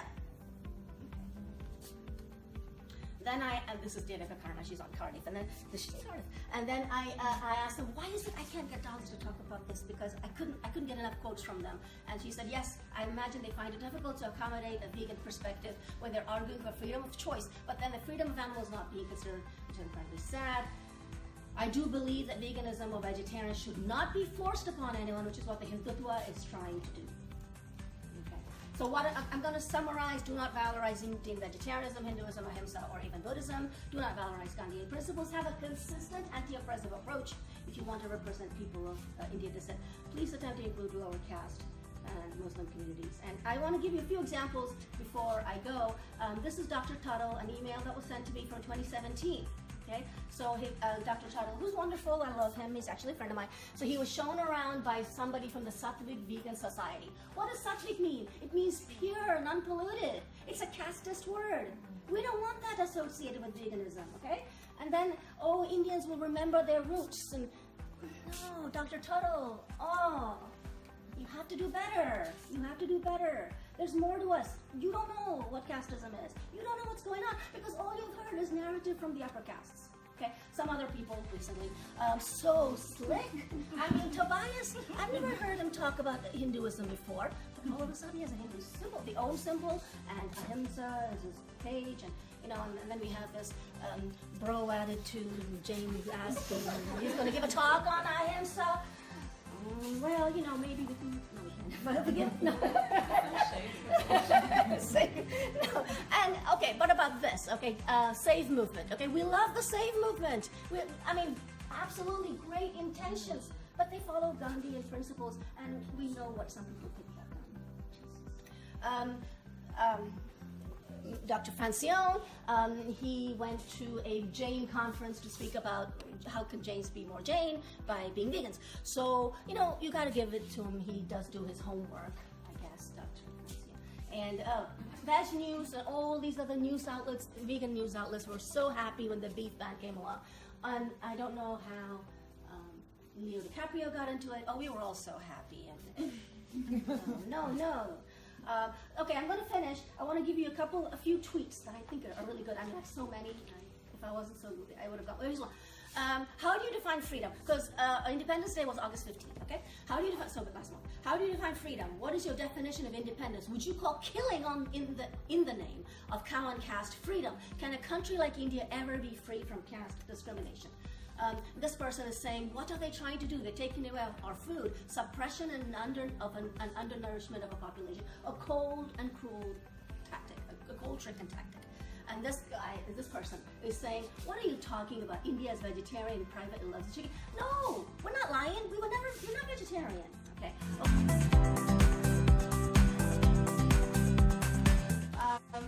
I guess this part of the conference is a way.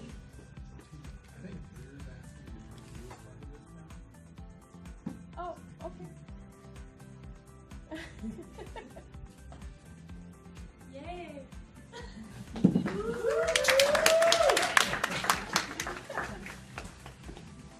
So,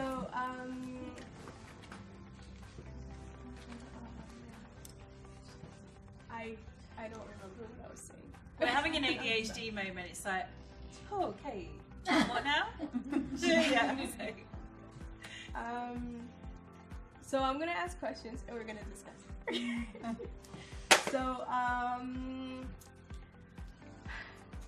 I guess the panel is a way for us to be able to raise even more voices and more issues that we feel we need to discuss and we want to discuss. So I have questions. So vegans of color come from so many different backgrounds and histories. In the book Veganism in an Oppressive World, many of us here had an opportunity to speak about those influences in detail and what that means with regards to how our communities view veganism. In my mind, addressing root issues due to colonialism is a huge part of that accessibility and experience. How do you experience veganism as a vegan of color? Michelle? And who you are? Oh, yeah, so I'm Michelle Carrera. I'm the founder of Chili's on Wheels, which is a program mostly US based, but also in Puerto Rico, that feeds vegan meals to people that are in need, communities that are in need. And I think veganism, the way veganism looks in communities is different all around. There's not one way of practicing veganism, even though there's only one way that's presented and not just in how that looks in our food, but also like what our motivations are and what we're striving to get to. So I'm Puerto Rican, and I lived in the United States for 14 years and just came back right after the hurricane to serve food to the people that were without because of the storm. And Puerto Rico is still a colony. It's the oldest colony. It's been a colony since its inception. It was first since 1493. First with Spain, then in 1898 with the U.S. So the U.S. is still currently occupying Puerto Rico. And so the way that veganism looks there, the way that people have started going vegan, is mostly for health issues. We're also one of the top because we're fed this U.S. diet. Everything is imported. They did away with our agriculture when they took over, so that we depend fully on the U.S. Every food has to come from a U.S. ship. We can't get international ships coming in with food. Everything has to come through a U.S. ship. So everything, we're fully dependent on the U.S. at this point because they've made it so. And so our health is terrible. We have the highest levels of diabetes. We have high levels of cancer. Because also they've done horrible testing with bombs. They had a little island called VoC, which they used for bombing practicing. And so health is the number one reason why people have started going vegan. But now we have this whole new group that has chosen veganism as a way to kind of reclaim their identity, reclaim their lands, going so far as what foods were there before even the Spanish came along and eating that food, because that is what our bodies are meant to eat, because that's the lands that we're in, those are our ancestors, and so the food that they were eating is going to be the healthiest for us. And so it's a rejection of the commercialism of these like products like Daya, and I don't want to, all vegan alternatives are kind of doing away with that, because that also feels like it's an imperialism coming in. It's like, here, you eat this, that we've produced here, and not what is ample. It's such a rich and fertile land in the tropics that there's no reason why we shouldn't be eating the food that grows there. And so, so this is what comes to mind when I think of how veganism looks in our communities, like the reasoning behind it. If you come in and tell someone, here, try the Beyond Burger, like that's not necessarily, first of all, it's price prohibitive. Everything in the island is also like almost twice as much, as in the United States, price-wise, because everything has to come through a U.S. ship. So our reasons behind it are different, and so the way that you approach and the way that you advocate is not going to be the same. So you have to think about who your audience is. If you're going to try to advocate for veganism, you can't just advocate in the same way to everyone. To add to that question, what are ways in which you as vegans of color with intersecting oppressions see connections between our struggles and those of non-human animals? Yes? Yeah, go for it. Just kind of, I just feel like hi, I'm Tess. I use he or they pronouns. I am a queer and trans vegan of color. I'm black. And kind of, I've always found, like, I've always had, like, this connection with, kind of what everybody was talking about in terms of consistent anti-oppression. Like, for instance, I think, like, when I would talk with my brother's also vegan. He, the way how I help him, understand me as like a trans person is that I say, hey, would you want a white person saying this about black people? So why would you want like a cis person to say this about a trans person? And he seems to like understand that, and he seems to be more receptive to being able to be like, wait, I have this marginalization. I also don't want to marginalize others because I know how that feels. For me, it's always been that way since I was very young, where I knew that, when I actually like knew that the bodies that were on our plates were people, because I feel like people tend to not even think of animals as people, but I do. And I would think I see them as I would see myself, and I want to liberate myself, and I want to liberate the person next to me or the person across from me. So I feel like the connections is that we're all marginalized, and I feel like it's kind of like special where, especially when marginalized people can see another person's marginalization and wanting to liberate them as well. I think that's why like these kinds of like conferences and things are like super important, so that we can connect with each other and really, like help each other in ways that we intimately know about ourselves. Oh my gosh, did I answer the question? Okay. It's good. Would you like to? Yeah, well, I just wanted to relate an experience I had when I visited the African American Museum in Washington, D.C.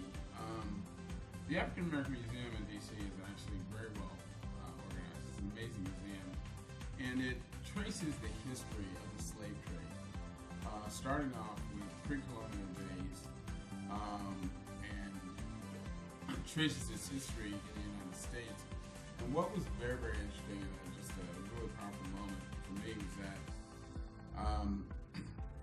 in the United States, when slaves were first imported into the U.S., there wasn't a lot of difference between African slaves and white indentured European servants. But as the plantation system started growing, as they started developing these cash crops, and they needed a more permanent workforce, they began to codify slavery into law. And for that, they started making differences between blacks and whites. But the real change came around 1810, when the international slave trade was outlawed. They could no longer import slaves into the United States. And that's when the domestic slave trade started. And prior to that time, black slaves were allowed to maintain intact families. Children typically grew up in their same household.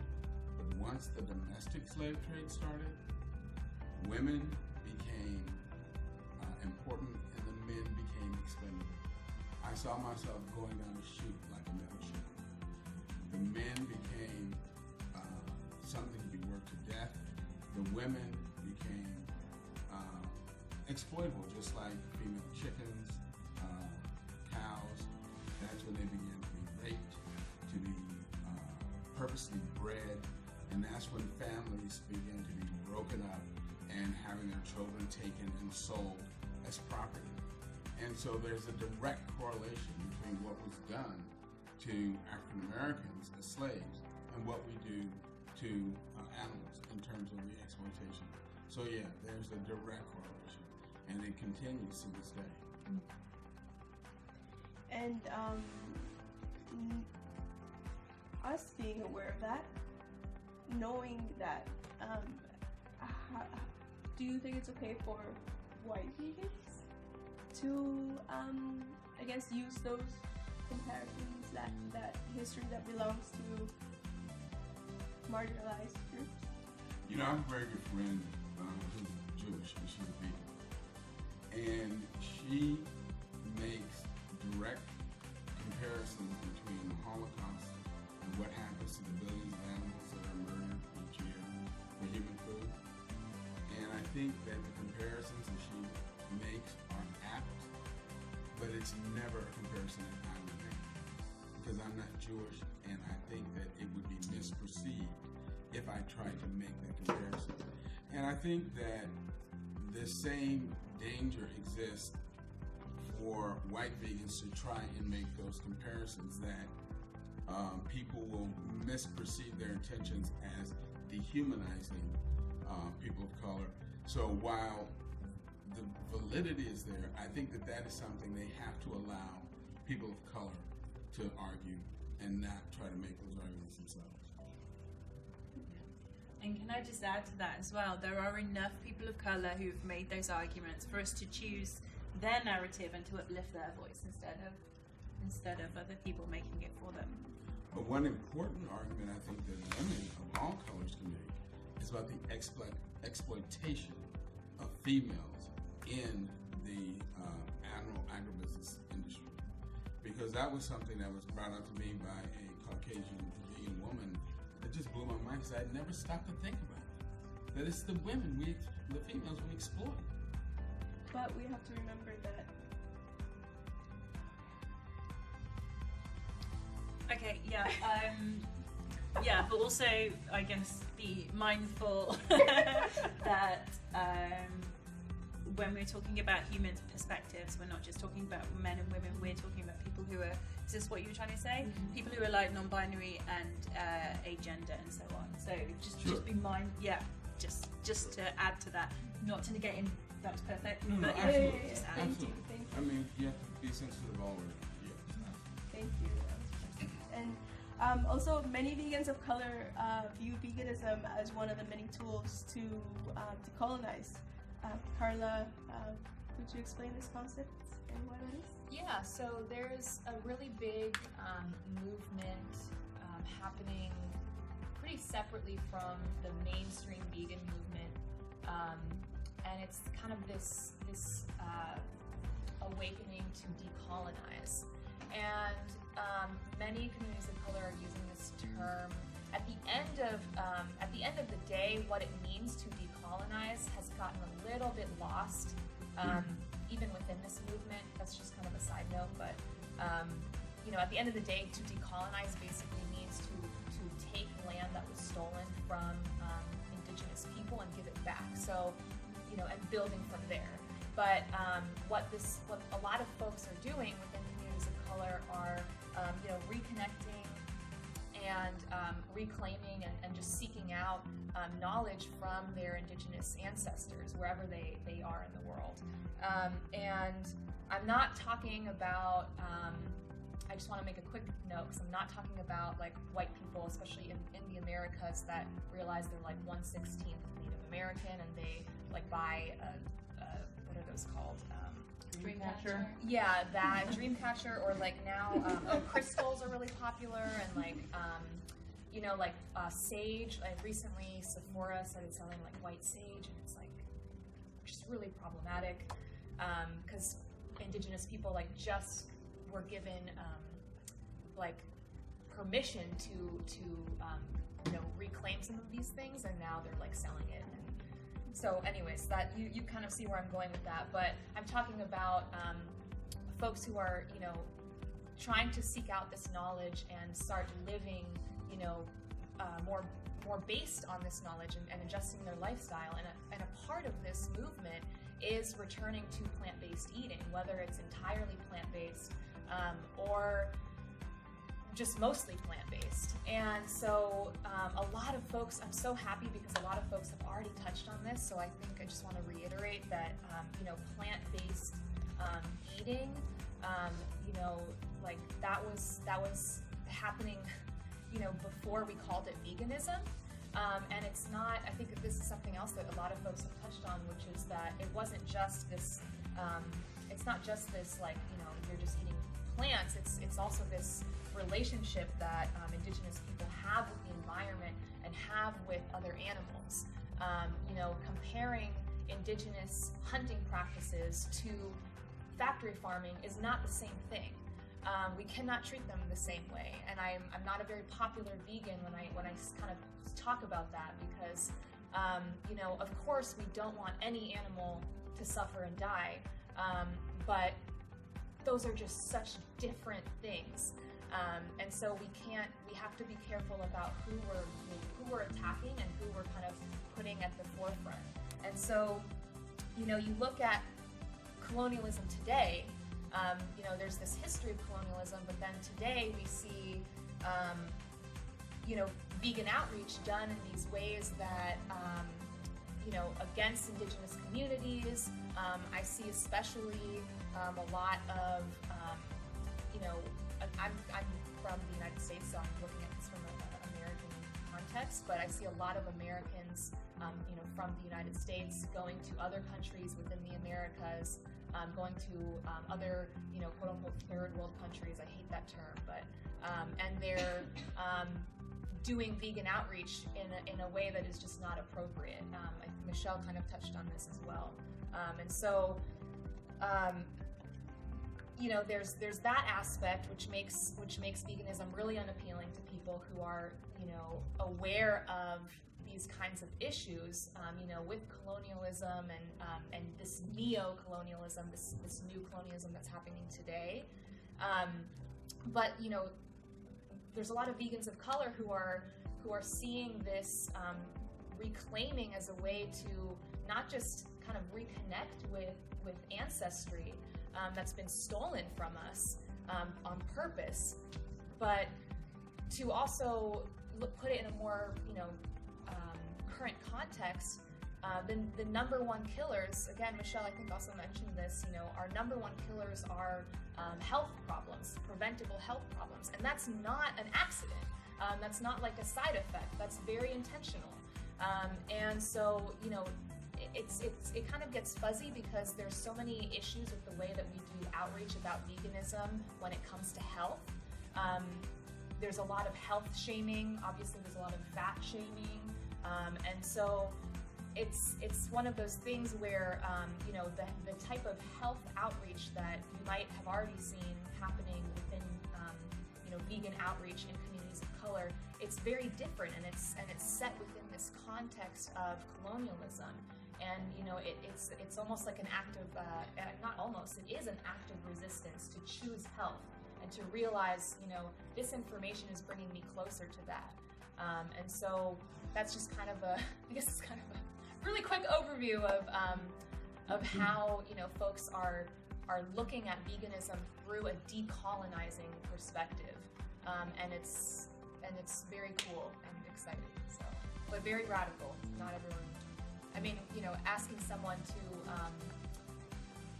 you know, when you request, how should I say this? I didn't introduce myself, so this is a good way to introduce myself.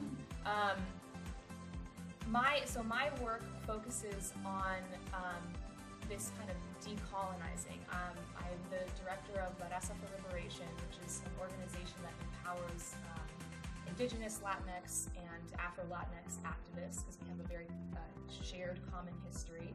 And it's to empower people across human, animal, and environmental justice. And our end goal isn't really like to make everyone vegan. That's definitely one of them. We would love a vegan world, but the end goal is decolonizing. It is, you know, veganism, or I should say speciesism, for a lot of folks who engage in veganism in this way. Speciesism is a symptom of colonialism. So the ultimate enemy is not factory farms or the people that own them, or speciesism even. The ultimate enemy for us is colonialism or capitalism. You know, those things for me are very synonymous. So the work is going to look very, very different, and that should be respected and should be just as valid as, you know, mainstream vegan outreach. And going back to Selena's presentation,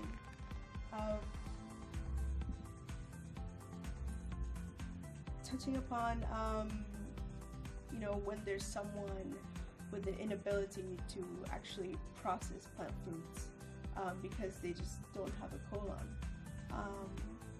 But you know, the person's action, other actions are completely vegan. How would we be able to ensure that we are inclusive to people like that? Okay, this is a really tough question because people are gonna disagree. People are gonna disagree here. So if we go back to Sam in my presentation, it doesn't have a colon, carrots come out whole, like I said. Then, other than the fact that they don't have a choice to eat vegan food, their actions are vegan. If we look at the definition of veganism, which is roughly to do what is practical and possible, then they're doing everything that is practical and possible and more by running what is essentially a vegan business. But they would never call themselves vegan, and mostly that is because they would get attacked, and that attacking will lead them to say, "Ah, why do I bother?" And it's more damaging, I think. So I suppose that the question is, you know, is that a definition that we go by to do what is practical and possible? I'm not suggesting, by the way, that we call them vegan. I'm not suggesting that they call themselves vegan. I'm not suggesting that we don't, or that they don't. It's just a question to ask. As I said in my presentation, this person probably does more than I do for veganism in terms of promoting and spreading the word. My business isn't like fully set up yet, but it will be a vegan business. We won't be calling it vegan. We'll be calling it a consistently anti-oppression business. And we have actually had vegans sort of like say to us, "It's like, well, is it vegan?" It's like, yeah, everything's like plant-based. We adopt an anti-oppression movement. There's like, well, why aren't you centering the animals? Why aren't animals all over your page? Why aren't it's like, well, actually, it's a business to support people with autism that just happens to also be vegan and happens to also try to be consistently anti-oppression in its business model. So, and it's almost kind of like coming back to what you were saying, Carla. It's like this whole idea about animals first. As if you only take that as your mantra, you'll probably it might be alienating to some people in a way that is actually detrimental to animals. Sometimes we need to change our approach depending upon what it is. Anyway, I think I probably answered my question in my presentation. Does anyone else have anything to add? No, and I think we wanted to make sure to say that this is not in support of ridiculous concepts like veganish, which promotes the consumption of non-humans while claiming to be vegan despite having a choice. Yeah, we need to really make sure that we are highlighting the difference between those that have a choice and those who have, for example, medical conditions or disabilities, which means that they don't have a choice or don't have a choice right now. Can I say something really quickly? David Carter, who built himself as 300-pound vegan, has a saying. He says, you know, animals don't care why people stop eating them as long as they stop. And one thing that I think is just real important, especially when you talk about expanding the reach of veganism, is we have to be careful about insisting that people adopt our agenda for accepting veganism. I know that animal rights is very important to a lot of people, and it is important. But you can't walk up to someone and say, this is why you need to do this. You have to find out where that person is and what's going to make them adopt veganism. And if it's health, then talk about health. If it's environmental, then talk about environmental, because the bottom line is they go vegan for health. If they go vegan for environmental reasons, if they go vegan just because they like the fact that their skin turns orange, they will stop eating animals. And that's. But I think the problem with that is we're beyond eating animals. Like, it's not just about eating animals. It's not other animals. Other animals are exploited for everything. So someone just not eating animals is not our goal. Our goal is consistent anti-oppression. I got you. But again, the Chinese proverb that's a cliche, the journey of 10,000 miles starts somewhere. And I'm a physician. And I know that when a patient comes into my office and I need to get them to change their life, if I dump everything on them at once, they're walking out. If I get them to start somewhere and then they come back and I get them to move a little further, eventually I get them to where they need to be. None of us became vegan overnight. None of us sprang as these perfect vegans from Zeus's head like Medusa, fully formed. We've got, not Medusa, but Athena. We've got to allow people room and time to grow, and to stop wanting everything right now. That's what's killing us. I'm actually an ecologist, so I understand about the different interconnections between things. And if you're just focusing on one thing, you're losing a whole other side of what you need to be part of that. So in saying that we need to accept this or that, I don't accept that, because there's a difference between supporting someone towards a specific goal and just saying, hey, cool, so you are plant-based, but nice leather shoes, and I love that perfume that was tested on, so there's a very, very clear difference. And I think what we're here to talk about is how those connections are so important, regardless of, I know a lot of, or some of the speakers here did not come into veganism for non-humans, but they didn't stop there. And I think that's the part that's so important, that no, it's not okay for you to just stop there. I'm not saying you stop there, but I'm saying you start there. And ultimately, you get a person to start someplace, and then you bring them along with the other issues. I guess I wanted to say, for me, I first, I'll put in a personal anecdote really quickly. When my mother told me when I was 4 years old, I watched a shake and bake commercial, and I don't know if anybody knows what shake and bake is. And it was basically, the commercial was a headless chicken running into the bag, running into the oven.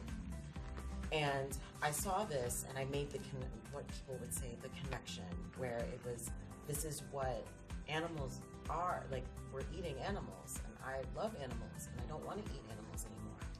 And I was very frantic with my mother, and essentially, my family was had a very tough time with me, eating chicken and eating other animals.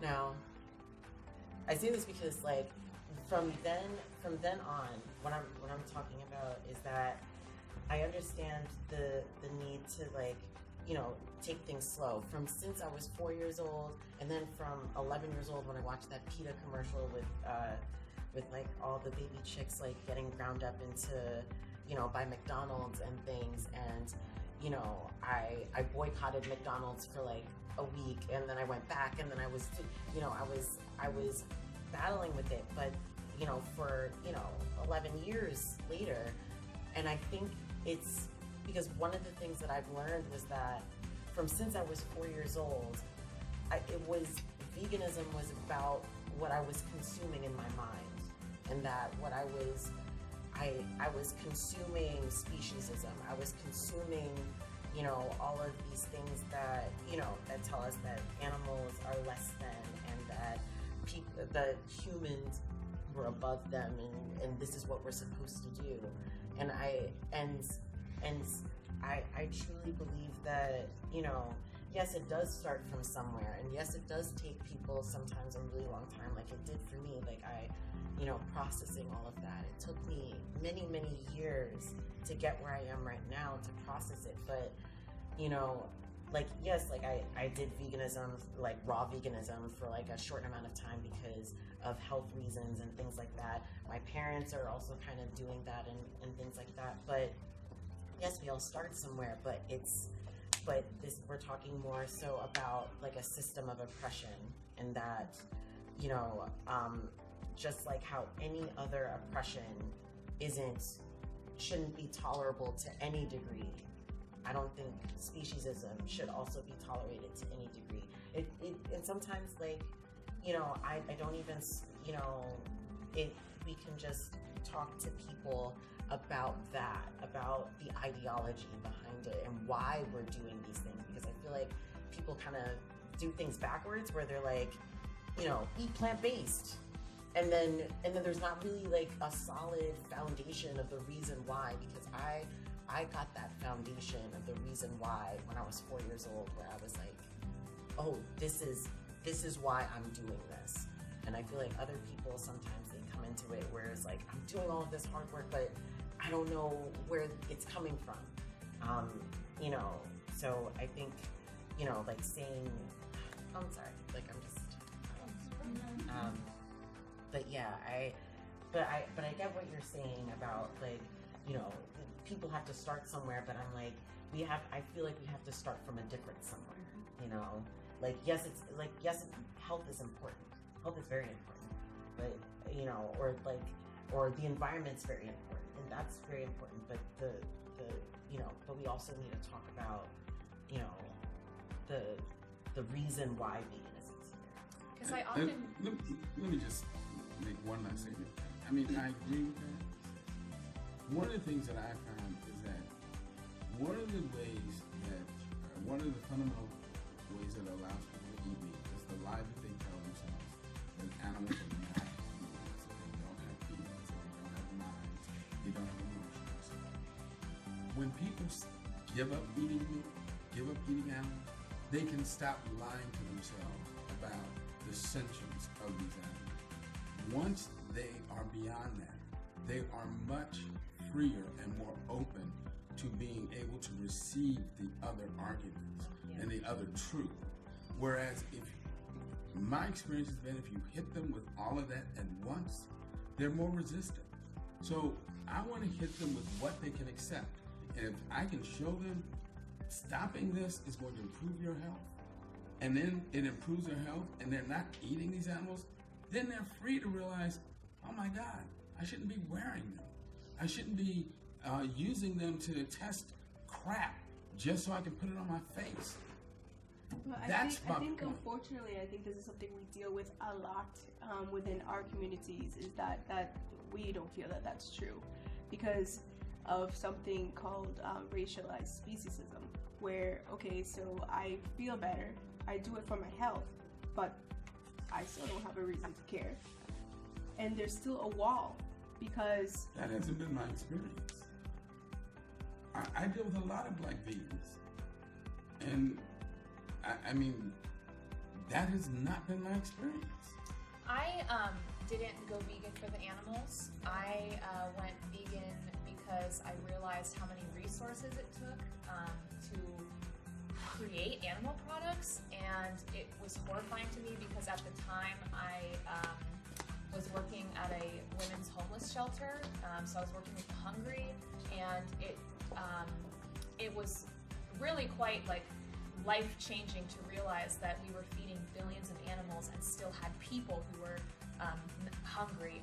So I totally resonate with what you say about, people needing to distance themselves sometimes from the animal products in order to make that connection, because that has been my experience. I did not have sympathy for other animals. I liked animals, but it wasn't so much to the point where I was like, oh, like, I shouldn't eat them.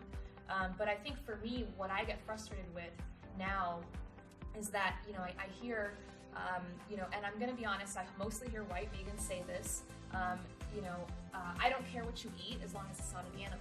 And I have a huge problem with that. because I run into this other issue that you pointed out, where you know, it is a lot to hit someone with everything, because, you know, like, I have to figure out, okay, so when am I going to talk to this vegan, and white or POC vegan, when am I going to start a conversation about where they're getting their bananas from?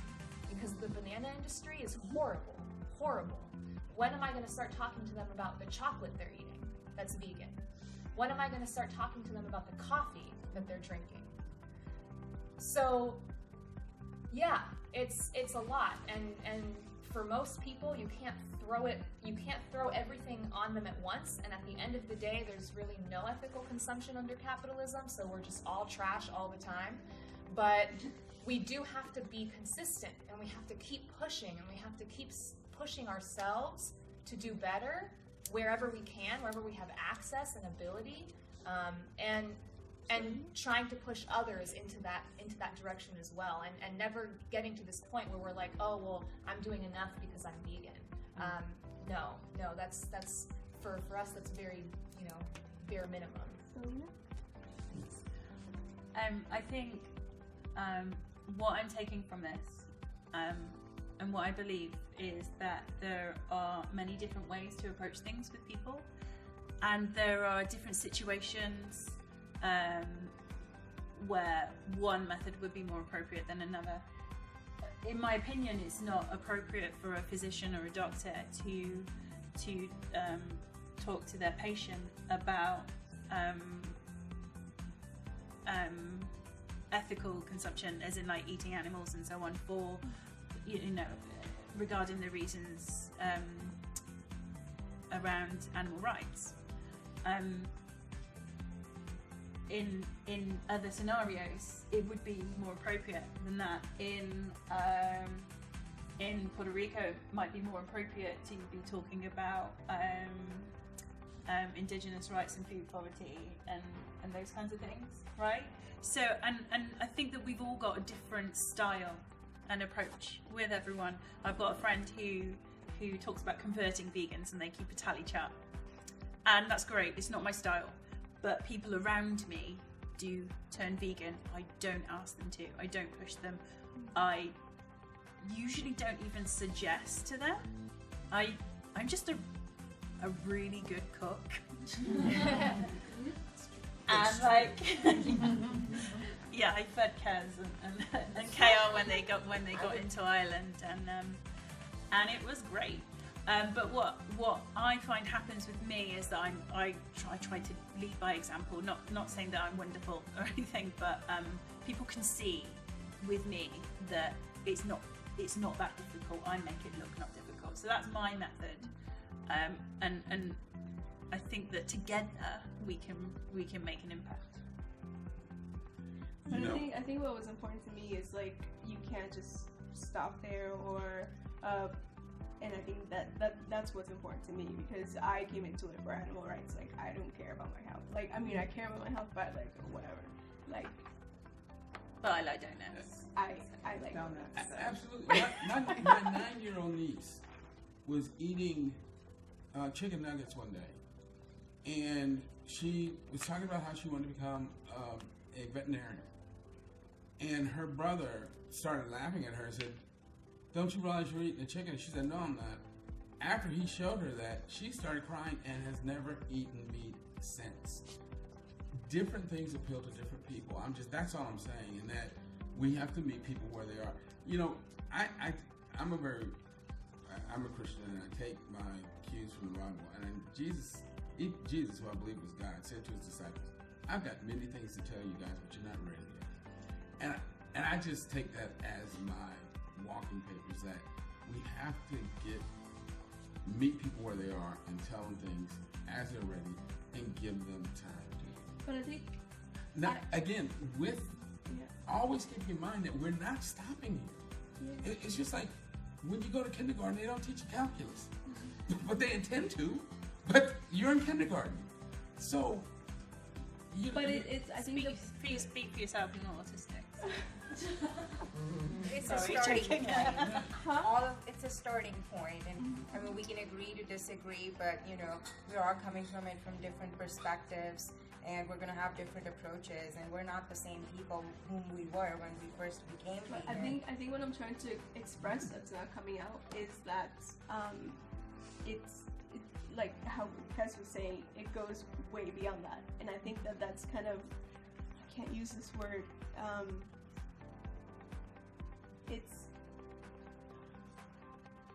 I don't see it as a victory for someone to just go plant-based, because to me they're still adding to the oppression of so many others. So it's a starting point, but what we need to be aware of is that it is a starting point, and we can't just go easy because yay, another vegan who is racist and What we're saying is single issue veganism hurts people. It hurts human animals and it hurts non-human animals. Right. And I agree with you 100% because I've had white vegans tell me they care about animals and couldn't give a damn what happens to black people. And to me, I don't think you really even care about the animals if that's really how you feel. Because if you can look at a human being and not care what happens to them, you don't care about them. So I think we have 2 more questions, and then we'll wrap it up. So I think we're all on the same page that also respect and credit given where it is due to people of color and other cultures is vital as we work towards non-human animal liberation. And Winnie, what does this mean to you? Thank you, Julia, for that question. So I'm Winnie. I go by Winnie because my parents have always called me Winnie, although my birth name has been Amrita Kaur. And I'm a PhD candidate in literary and cultural studies at the University of Cincinnati in Ohio, United States. I'm also a research fellow for the federal government in Washington, D.C. And to answer your question, I'd like to invoke 3 concepts, some of which, Carla, you've already touched on. Commodity fetishism, cultural appropriation, and human and non-human animal rights under the aegis of animal rights together. So often, when we first delve into a vegan lifestyle, we focus on finding animal-free food alternatives, for most of us at least. In the midst of finding vegan versions or substitutes of these flesh, dairy, honey, and egg products, we look to global cuisines and their so-called exotic ingredients and spices, such as those found in African and South Asian foods.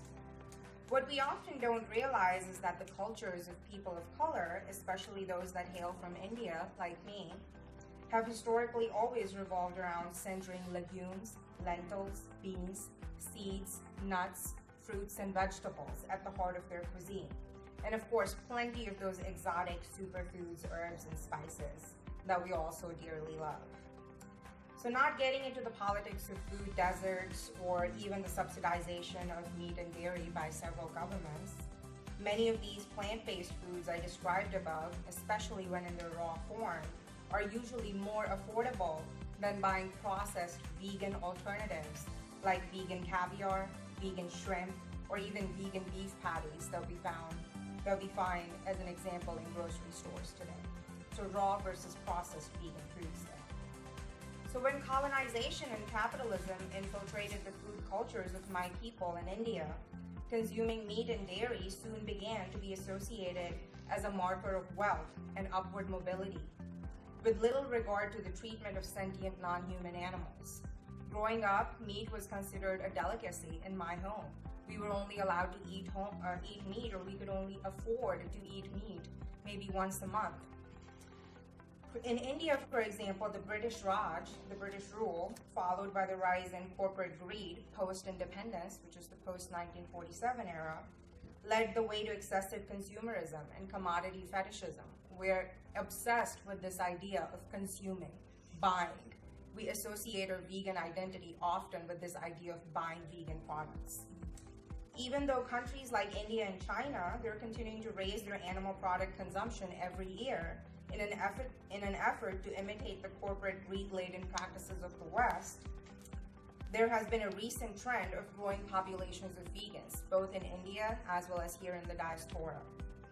Besides the obvious environmental, ethical, eco-feminist, spiritual, and health reasons, this is also largely attributed to the fact that technology companies have now been investing millions of dollars in clean food tech startups and producing vegan versions of animal products that have become so mainstream today. Today, you could even walk into an American White Castle. People know White Castle? Yes. And you can order a delicious, albeit very processed, vegan Impossible slider for just $1.79. Or walk into your local grocery store and buy a variety of vegan meats and ice creams, unless you live in a food desert, which of course is another topic to explore for another time. The problem, however, is that when these companies and other folks, in my experience, usually cis, able-bodied white men who are in power and those with access to large fiscal resources, claim that they have discovered something groundbreaking in vegan food cuisine. This reminds me of Columbus. So many staples like rice, lentils, beans, spices, and vegetables have existed obviously since pre-colonial times and are certainly not a discovery made in the West. Certainly not a discovery of Silicon Valley entrepreneurs. So for example, when juice bars located inside yoga studios, largely owned by white people in North America, decide to label their juices and smoothies Om Shanti Om, or advertise classes such as Christian or biblical yoga, the South Asian in me feels offended, because this is clearly cultural appropriation for capital gains that proliferates an exclusive kind of consumerist veganism that is rooted in mere trade of buying or selling versus education of others, or appreciation versus appropriation of another culture. So what are businesses like these doing to raise the voices of people of color in their yoga and juice bar spaces, for example? Where are the African and South Asian yoga instructors, the Kemetic yoga instructors, the South Asian yoga instructors?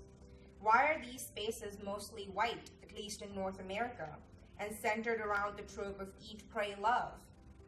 Are some of the proceeds even being donated to support sentient non-human animals from these purchases, let alone the vulnerable POC communities and their causes? If not, can we all please do something better here? Because in the end, it would be great to live in an equitable world that doesn't thrive on the suffering, death, and torture of its most marginalized, may it be human or non-human. So when you hear me talking the word animal rights, I always allude to human as well as non-human rights, because in the end, I consider all of us animals. We're all part of the same ecosystem. We're all part of the same, nature system. While I can talk about humans, I can say, yes, I want humans to go vegan. Obviously, I can't change the entire ecosystem. I can't expect lions to go vegan. I can't expect tigers to go vegan. So there's a limit to that as well, right? So I can't obviously, when I say everyone in the world should go vegan, I'm not talking about people with disabilities. I'm not talking about, other animals. I'm talking about humans who have clear choices available to them to do and make these conscious choices. And that's that, in solidarity. Thank you. And, the last question, to add to this conversation as the panel section comes to a close, as something that falls on both white vegans and vegans of color, Doreen, what responsibility do you feel people in the global north have to people in the global south when it comes to use of non-human animals and animal exploitation? Thank you, Julia.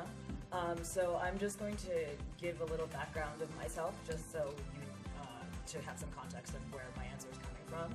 I'm originally from Ghana, but I grew up mostly in Japan and also in the States. I've also lived in China, in the UK, in Senegal, and now I live in Switzerland. And I'm sort of going to be answering this from the perspective of what do vegans of color, specifically in the North, owe people in the South. So, people like me, we sort of inhabit this weird space in between being oppressed by white supremacy in the North, just like our counterparts in the South, but at the same time we also benefit from some of the benefit from colonialism, from neocolonialism, by having access to all the infrastructure that we have available, by education that came by oppressing our relatives, our ancestors. And at the same time, nowadays, we are decimating local food systems. In the case of Ghana, for example, we import meat from Brazil and from Ireland, completely killing the local food system. And in Ghana, we also tend to have this sort of collective amnesia and collective trauma, where we sort of believe that we obviously have a cognitive understanding that our history didn't start with British colonialism, but at the same time, we believe that our history started with British colonialism. So, we all have to be Christian because that's what British colonialism brought. And I think, as KR said, and I think it's been mentioned a few times, veganism isn't something that is Western. Maybe we use the language that we use to describe our ideology might be Western, but the concept itself and the ideology isn't Western. But when we then go and try to create consistent anti-oppression that is ending oppression of non-human animals and of humans, I feel like it's very difficult to go to my counterpart in Ghana, to go up to my cousins and say, I'm not saying this as an oppressor, as a colonizer, as they would say in what's it called? What's the country called? Wakanda. Sounds like my Wakanda, yes, Wakanda, thank you. It's like they would say in Wakanda. I'm saying this as a person who's also from Ghana. We need to stop eating animals, and they could turn around and say to me, but how can you say that? Like, you want us to stop participating in this oppression when you benefit from our oppression when you go back to your house in Switzerland. So I don't know that I have an answer as to what specifically we owe them, but I do know that there are people of color already in the North who are advocating for redistributive justice, for reparations to former colonies in the Caribbean and in Latin America and in Africa and in Asia. But concretely, what do these reparations look like? Because reparations don't stop just at money, and even if we give money back, that's just a form of continuing capitalism. And I feel like consistent anti-oppression has to look at ending capitalism as well. So what does it mean? Does it mean that we give people their, obviously, I don't know, we give people access to better crops. We stop exploiting the oil reserves that are in the Niger Delta and other parts of the world, and allow that land to be refertilized and used by the local people in the forms of co-ops. I don't know that I have the answers, and unfortunately we're at the end of the panel, so I don't know that we can discuss it among ourselves, but I am curious to know, and I would like to know what my other panelists would think.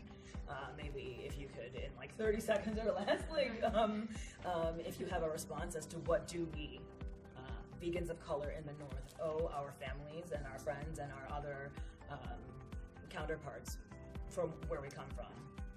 I mean, I'm gonna jump in real quick because it resonates so much. I lived 14 years in the United States, in New York. I grew up in Puerto Rico, and I moved when I was 24. And I moved to New York, and I lived 14 years, and I came back. I felt after the hurricane, it was very emotional. I don't think that it was a rational decision. It was emotional on the spot. I said, I have to go back and do something. And the only thing at my disposal that I had was Chili's on Wheels, which is an emergency food distribution organization. And so I was like, well, I can get food. And so I was able to find funding and go to Puerto Rico, and we gave out meals. But it doesn't stop there, right? Because it's not what you can do in that one particular moment. But I feel like you have to refine roots and reimagine, rebuild. Like, it goes beyond like relief of what you can do once, and 10,000 meals, 15,000 meals, but it felt like the need to really root in and help in that rebuilding, taking whatever I had already built in New York and bringing those resources in. But the thought of being a colonizer in your country comes to mind a lot, because you're bringing in these ideas that you gained in the North. You're bringing in these ideas that you took from the white folk and you're bringing it back, and so there's that contradiction all the time of how am I was colonized, but now I'm doing like that work back, and what a mindfuck that is, you know, because it's tough. But I think that so then we stayed and we created this house, this vegan community house, and we provide the food because it felt like I was just providing the food, but there was no context to that food that I was providing, and so we built like an education center where people then can come and learn about veganism and in other contexts, and so it just feels like we have to expand on the role of what we're doing, like bringing information, bringing resources, bringing in the sometimes a lot of, and I don't know, maybe for Puerto Rico, they lost because of the constant oppression still. More than 500 years of oppression, you lose your spark, you lose your will to do things. And so people don't really have that initiative of starting groups and doing these things because you're just trying to survive, man. Like you don't get that chance. So I think that part of it is like that spark of like to do something. Even it inspires other folks then to do something, and we've been able to like start other initiatives while I'm there. I'm sorry, I just talking about myself. That's such a fabulous question. I just want to say really quickly. I'm so sorry. You know, Food Empowerment Project, right? It's giving backpacks to kids, right? And the other interesting question I want to put to you is, let's just say we do things like education, just the number one priority, right? I mean, definitely food and other relief as well. Education. One of the first effect is to make them be less vegan. First thing they do is eat more animal foods. The first effect. See what I'm trying to say here? If they're getting more education, they're not immediately going to go vegan, right? But that is the first thing. Yeah, I guess because thanks to the U.S., we're sort of McDonaldizing the global South. I don't know if I have an answer to, you know, what if the first step is to then follow in our footsteps and start eating processed meat and, you know, contributing to even higher levels of animal exploitation that take place right now already, besides continuing to advocate and say, this isn't us, this is not what our roots are, this is not what our ancestors were doing. We need to reject the old colonialism and the new colonialism, and that means that we need to reject our oppression and the oppression that we are not only suffering from but also contributing to. Yeah, I think that honestly the dismantling is in some ways a lot easier because we know that this isn't working and this is not right. This is the hard part though, is like, what do we want after this? What do we want to build? What does this like utopian world look like? And how on earth do we get there? And with regards to who has the answer, I mean, something that I don't know if I need to go there, but I think you know, I think we talk about this a lot, you know, in our communities about how not everyone's opinion is as valid, depending on what you're talking about, especially if it's a very uneducated opinion or an opinion from someone who doesn't directly experience what we're speaking about.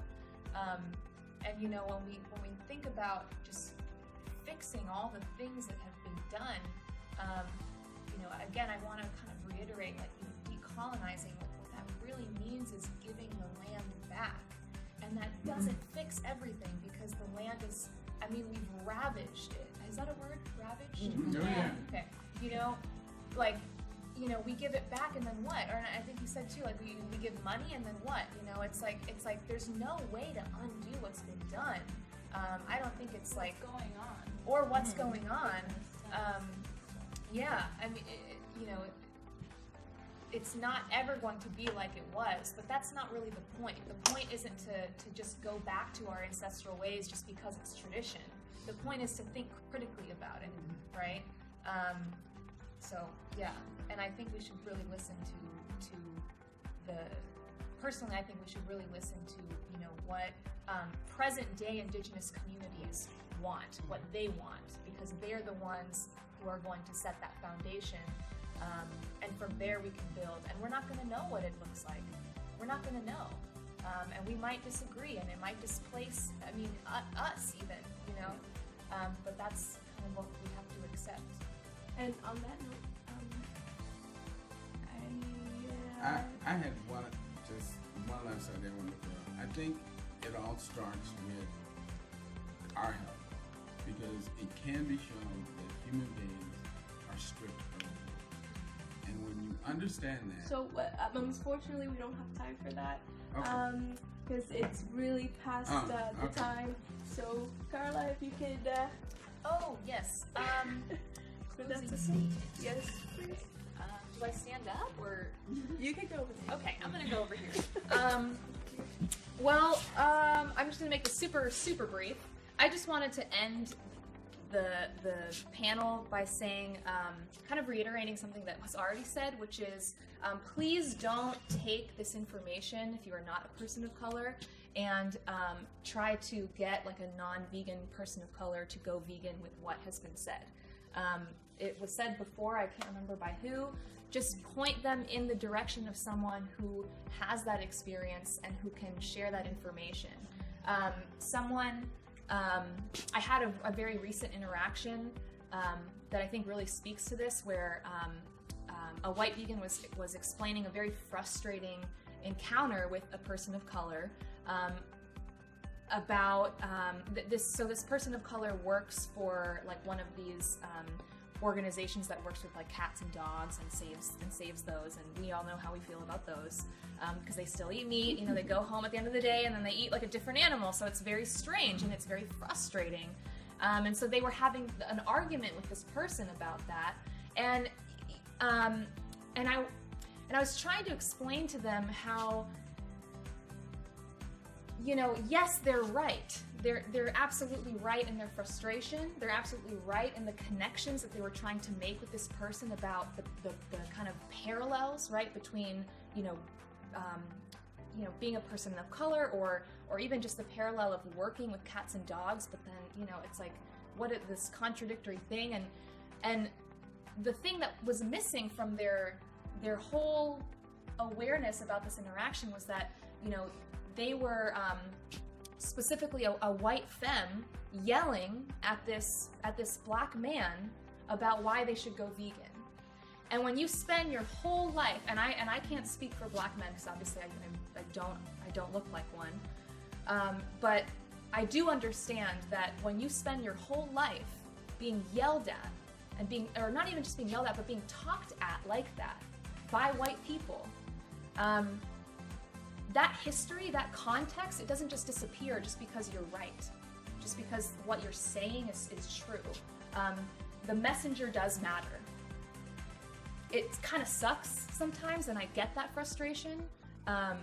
You know, I, as a white passing person of color, you know, there are times where I have to shut my mouth because, you know, it's not going to be understood the way that I would like it to be. So the point is, you know, stay away from this mentality that you have to be the one to change that person, that you have to be that savior. You know, you don't know what is going on in that person's life, what's going on in their mind. You don't know who they're going to meet down the line. So if you just give them a resource of, you know, someone else who can resonate with them more, that is definitely a much better seed to plant than adding on to this reputation that animal rights and veganism has as being a white person yelling at everyone about going vegan, right? We don't want to just keep fueling that image because it's hurting us. It's hurting all of us as a movement. So those are the two just kind of key points I wanted to end with.